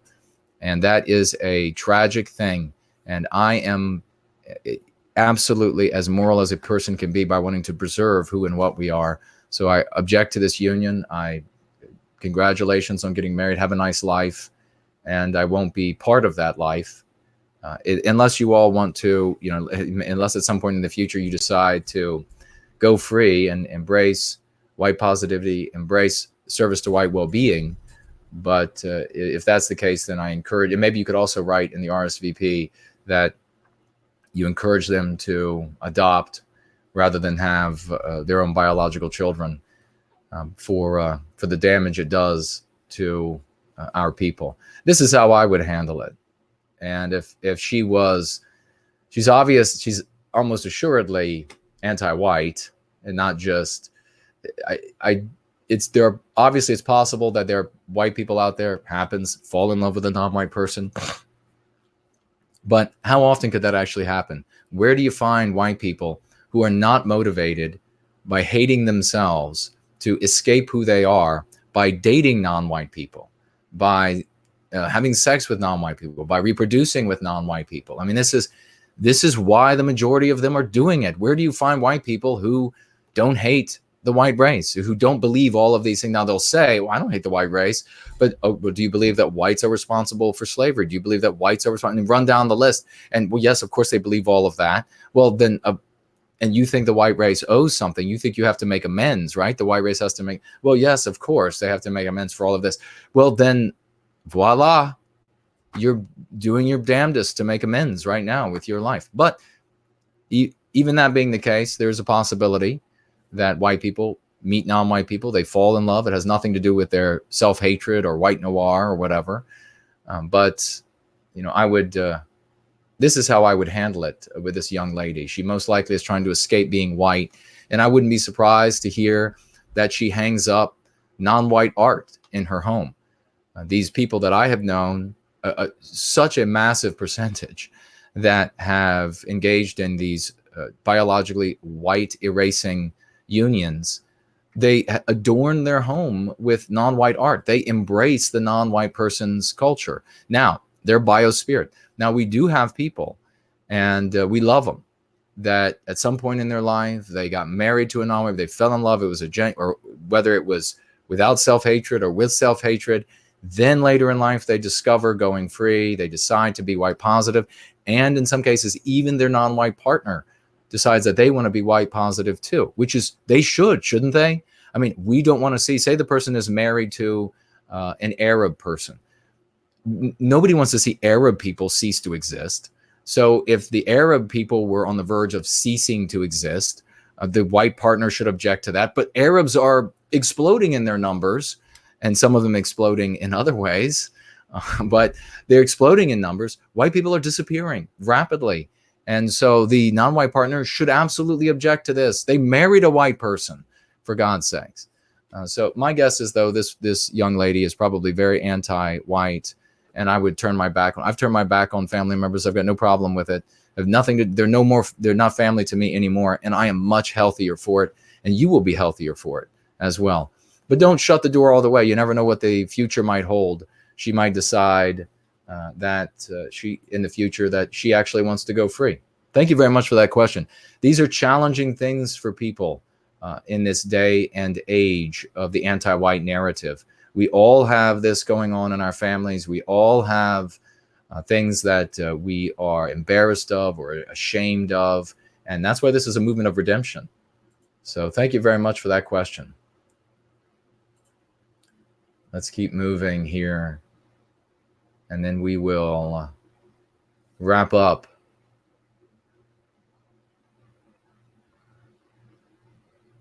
Thank you very much, Zero Talon, for informing me of the question. Animal Auntie, thank you. My horse is named Destiny Dreaming. How pretty is that? And she rolls in the mud quite often. It's a white horse rolling in the mud. Well, it looks like a beautiful animal. They are exquisite, exquisite beasts.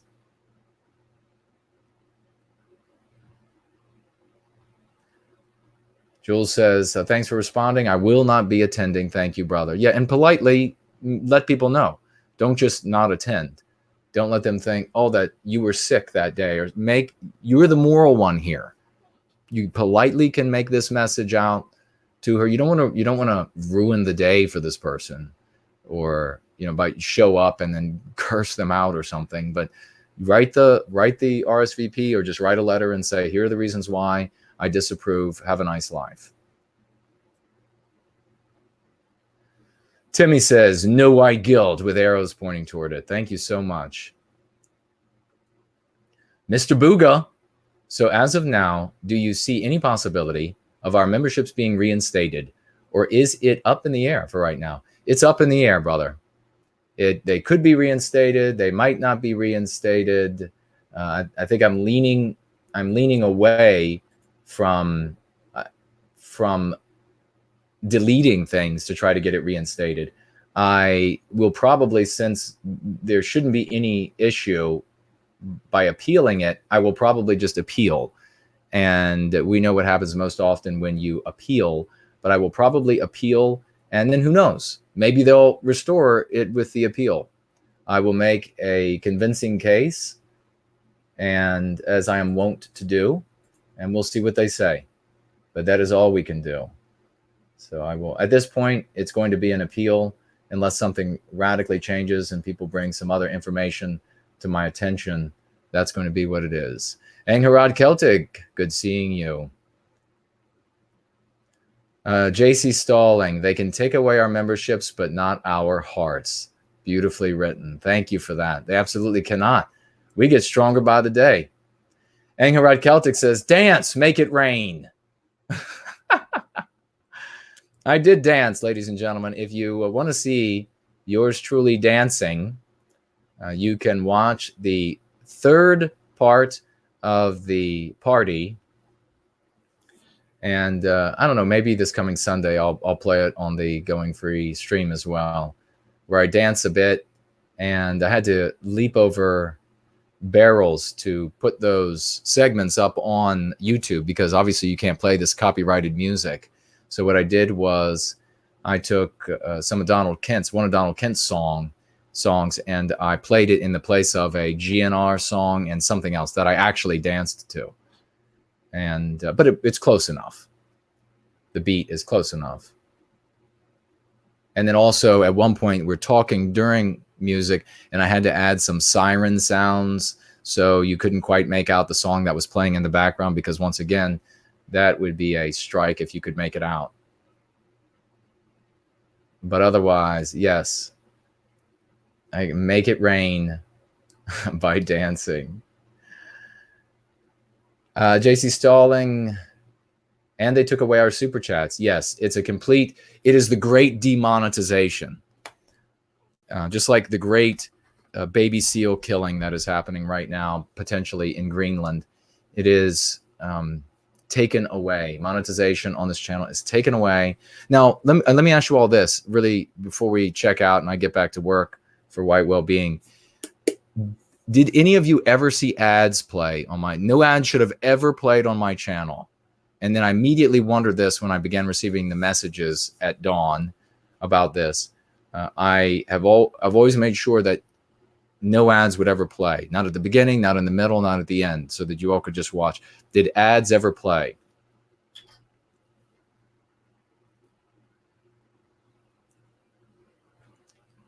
There's the great Roy Danton. There's the great Edgar Allan Poe. Great to see you. Carlisle is here. Wonderful to see you, dear lady. Dave the Impaler says, thoughts on upcoming Eric Stryker versus Destiny debate? I haven't heard about it. Would love to see you debate and crush an anti-white in front of thousands of viewers on a kill stream. Well, as you all know, I refer to it as logomachy. It's not actually a debate.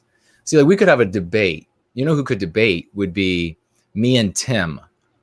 So Tim and I could debate on whether white genocide or white erasure should be used in a personal conversation. I think his position is, and maybe he ends up being the one who's right. And I think Bob Whitaker was the person who originated that idea.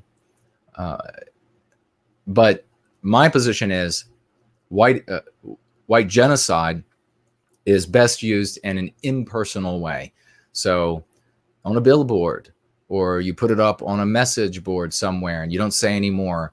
And maybe it shows up in a magazine or so that people get used to seeing this phrase, white genocide, without the ability to challenge the person on the definition of genocide, because it's just the verbiage in front of them. Whereas if you're in a conversation, every one of my experiences have been, and those who have come back to me, and this is why I utilize and teach folks to use white erasure, is that the vague that they're talking to says there's no white genocide. And then a conversation has to ensue about the definition of genocide. And your average person they're not going to know about the UN verbiage. They're not going to be able to really follow it logically. When they think genocide, they think black and white photos, piled bodies, mass graves, mass shootings. And so instead of being able to use that very little time you have, whatever that time is, however many minutes it is, mathematically it is X. That's all you have. You don't have any more than that. And you don't want to use any of that in a unnecessary debate over anything. So it's the same thing with, but great replacement is useless outside of academia. But it's the same sort of problem there. You end up in a discussion where you're using some amount of X that should be used to help that person go free. So Tim and I could have a debate about whether white erasure should be used in one-on-one conversations or whether white genocide could. And the reason why it would be a debate is because both Tim and I want white well-being. Both Tim and I have the same goal. And then we would be debating about which is the best way to get to that goal. Whereas if these old debates, or what they call debates, what did they call them? Blood sports, I think. Those weren't debates at all. Those were logomachy. Those were just yelling at each other. When you have people who have different moral yardsticks, whole different moral systems, whole different objectives, you can't have a debate, because how are you going to debate a morality? How are you going to debate, which person is more moral, which moral system is more moral, which objective is superior to another objective? I mean, obviously somebody who wants a multiracial country and they see that as the supreme goal, and somebody else who thinks that a more of a homogeneous country is superior. How do you get those people discussing whether or not the person who wants the person who wants the multiracial country is somehow wrong or immoral in desiring that, and then this person over here is wrong or immoral? So where's the debate actually happening? You just have two people yelling at each other. There's no common objective, and so no tactic to serve that you're deciding what's the best way to reach that objective. So you could have, I guess a plainer way to say it is, if you had a destination, and Tim and I have the same we both want to reach the same destination, and I think that this road, that road, and this road will get there better, and he thinks that this road, that road, and that road will get there better. And then we can debate, well, this road has more uphill, that road has more gravel roads or whatever. So we can debate on how to get there. If my destination is the North Pole and the person I'm debating's destination is the South Pole, how do we have a conversation, a debate about the destinations or the means to those destinations. You just can't. I could just, it just ends up with me saying, or you're an idiot, and the other person saying you're an idiot, and then it's just insults, and that can be fun in and of itself. And when I go out into public and I've got the mic with me and I got the camera, whatever, I decide to bring with me, and I talk to people. Rest assured, I'll talk with somebody who ends up being anti-white, and then I will show them how dumb they are, and we all will be able to have a nice laugh at that, and it'll be every bit as entertaining as calling something a debate that's not really a debate. I think if we had our Western society reflecting who and what we are, debates would only be a debate would only be called a debate when it was a debate. How about that? Otherwise, these things are just logomachy. People saying never seen ads. Don't think so for ads. Yeah, there should have never been ads. People talking about homeschooling. Hansa says no white guilt. Nancy says to Sterling Price, do you think Jason's dancing was too risque for YouTube? Who knows? Roy says, please check the mod chat after the stream. I just posted a detailed write-up of everything that happened yesterday. All right, brother, I'll check it out. Dave the Impaler, thoughts on the upcoming... Okay, I just supplied those thoughts. Well, ladies and gentlemen, let me check on these other platforms, make sure that none of you gifted on these other platforms, and I missed it. So we are blank on Ko-fi. Oops, I went the wrong direction. And we are, let's see, on Cash App. And we are, as the platform loads, blank over there as well. Good, we didn't miss anybody. And over here on Entropy, we have some more gifts, some wonderful gifts, and a question from Tall Kevin on the question widget. And it says, I have to, one moment though, I've got to change the polarity on the fan because I am now freezing. How can this be? We went from getting too warm. Oh, because it's down almost to 45 degrees outside. I hope Donald isn't outside. He might freeze off his hairpiece. Tall Kevin is asking over in the question widget, Jason, any advice for someone to pretty much dox themselves because they have enough money and are totally committed to spreading the message of going free? Dox yourself? Don't. What would you do that?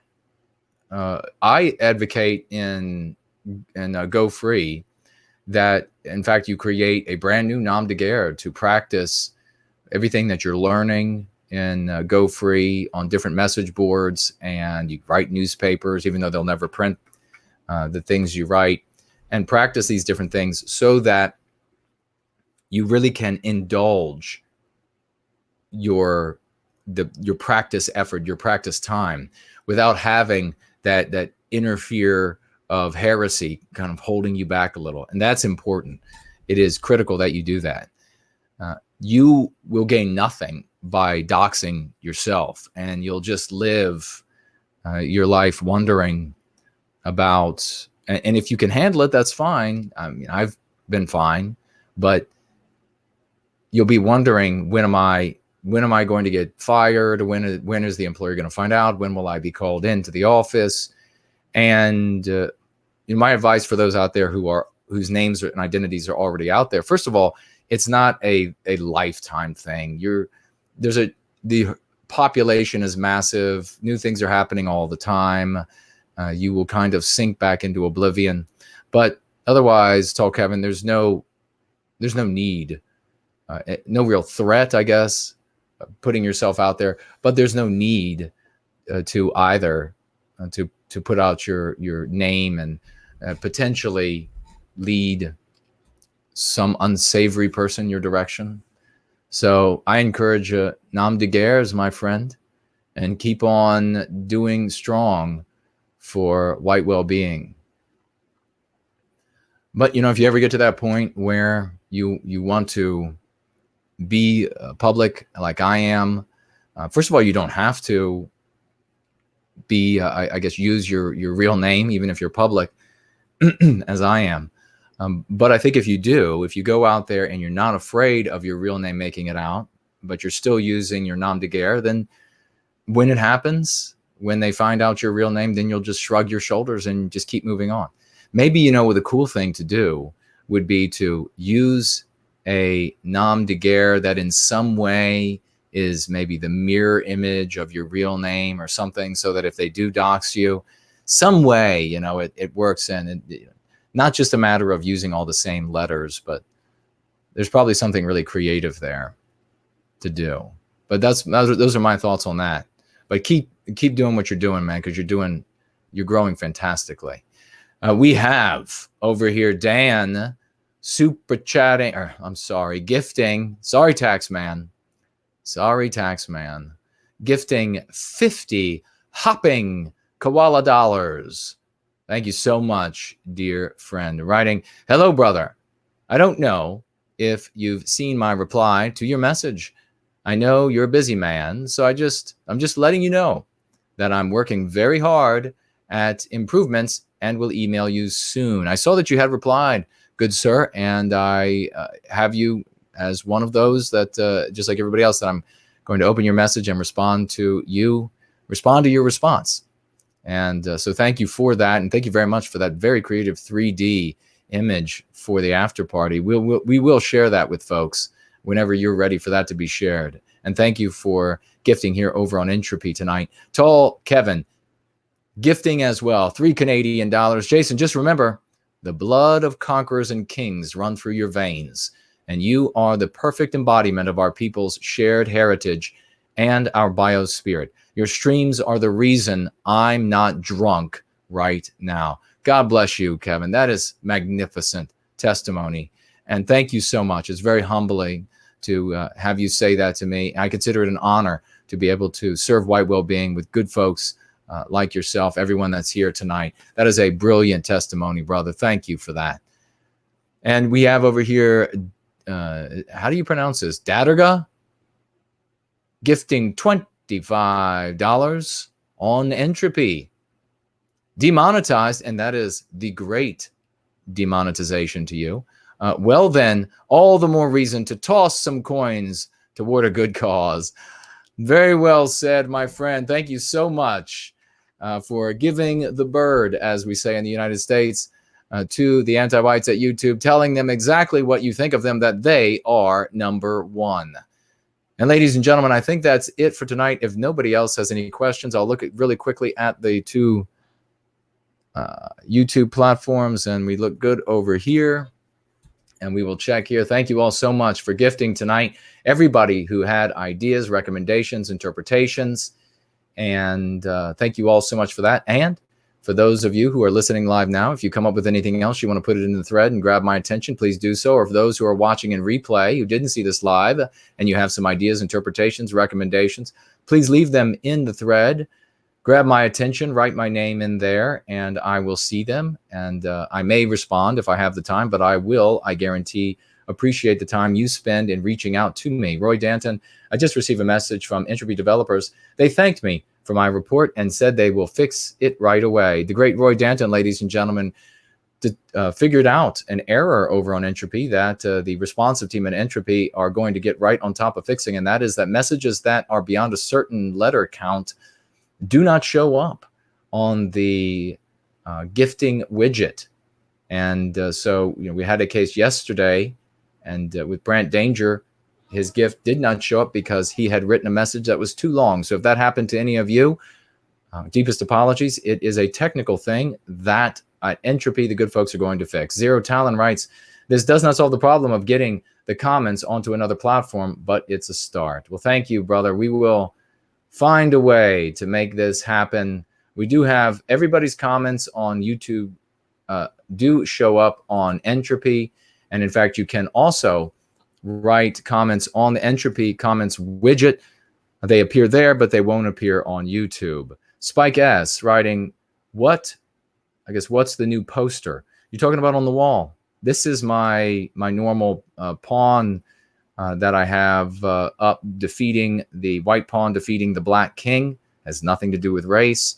It's showing that, and as you can see here, you have the pawn, and you can see reflected in the head of the pawn and on the table around a fire that is outside, representing the conflict, both outside the pawn in our world, and this is, of course, representative of our world, and in the pawn's head. So the personal struggle to overcome the anti-whiteism, the mean pathogens that are inside of us, and demonstrating, of course, that even a pawn, if you think yourself as lowly as a pawn and no power, can take down the black king. And the black king represents here anti-whiteism. That's what it is. Thank you for asking. Greek tribesman said, did you hear about Mr. Craig Cobb had to go through when he wanted to make a white positive town? I've heard a little bit about that and the struggles and about that individual. And thank you for bringing it up, though. I know that the anti-whites are going to make all things as difficult as possible. Certainly, this is why I say and why I admonish us to pursue a course, and we talk about it. I'm not going to be able to go into it in detail at the moment, but why I encourage, recommend, and admonish us to pursue a course that would result in towns and tiny communities and homesteads and city blocks becoming white positive, rather than doing something like this. We are going about this in a very different way, in the way that we'll win, in the way that once we have our victory and the history books are written, they'll look back and they'll say about people like Greek tribesmen and Raymond and Miss Jess Horse and Hansa and Mr. Booga and Price and Roy and Tom, Jacob and Aunt Sally, all of you, they'll say, those people had it right. J.C. Stalling, they all had it right. They knew what they were doing. Obviously, that is the way it had to work. Furry asks, will you be watching EMJ's versus Jared Taylor debate? I guess when it's over, I won't be there in Croatia during that debate. I imagine it's not going to be much of... Now this is going to be a situation where they are debating but the debate is going to descend into one person saying that the racial element it plays no factor or very little factor, and that Catholicism plays the important role, and the other one saying that the racial element plays the biggest role, and Catholicism was informed by the racial element. That's where it's going to end. And so I kind of just summarized it for you, but it will still be interesting to see that discussion take place. So I doubt they'll be broadcasting it live, but after it's posted, I will happily watch it. Maybe we'll have Mr. Taylor back on the channel to have a discussion about it. But we won't be having Mr. Jones, because he cannot keep himself from condemning an entire group of people. And of course, per ADL guidelines via YouTube, that would get the channel shut right down. Jacob writing, I left you a message on Twitter last Friday. The content is a bit personal. I know you're busy. I can still wait for your advice. Well, I'll have a look. Is it under the name Jacob? Thank you, brother. Tom Jones, have you ever used Stripe or Square? We have and do. Greek tribesman, and thank you for mentioning that. I did bring out old symbols and old salutes and groups who promote old ideas and dialectic. So they used that to agitate, or they use that against Mr. Cobb. I see. You're saying that, yes, they did bring out that. Yes, of course. You cannot reflect the antagonist in the anti-white narrative and expect to have any success. And stamping your foot on the ground and saying, well, we'll use them anyhow, is just to throw a tantrum like a 4-year-old.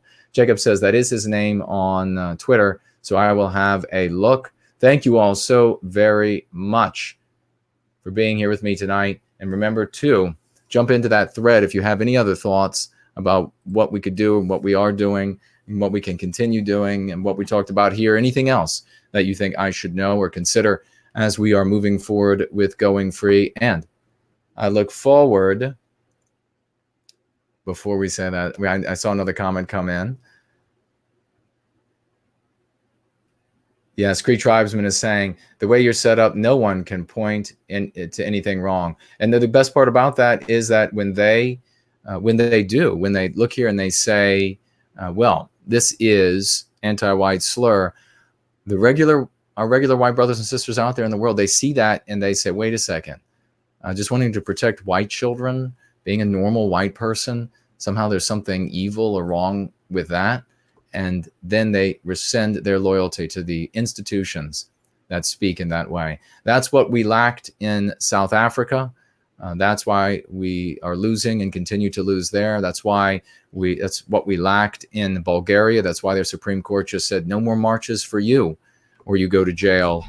This is the difference. This is what's changing things. And as we can see, we just heard about it having success in Estonia, having success all around the world in different languages of our people, and we'll continue to do so with Going Free. And I will see you all tomorrow with Jared George and After Hours. Let's go free.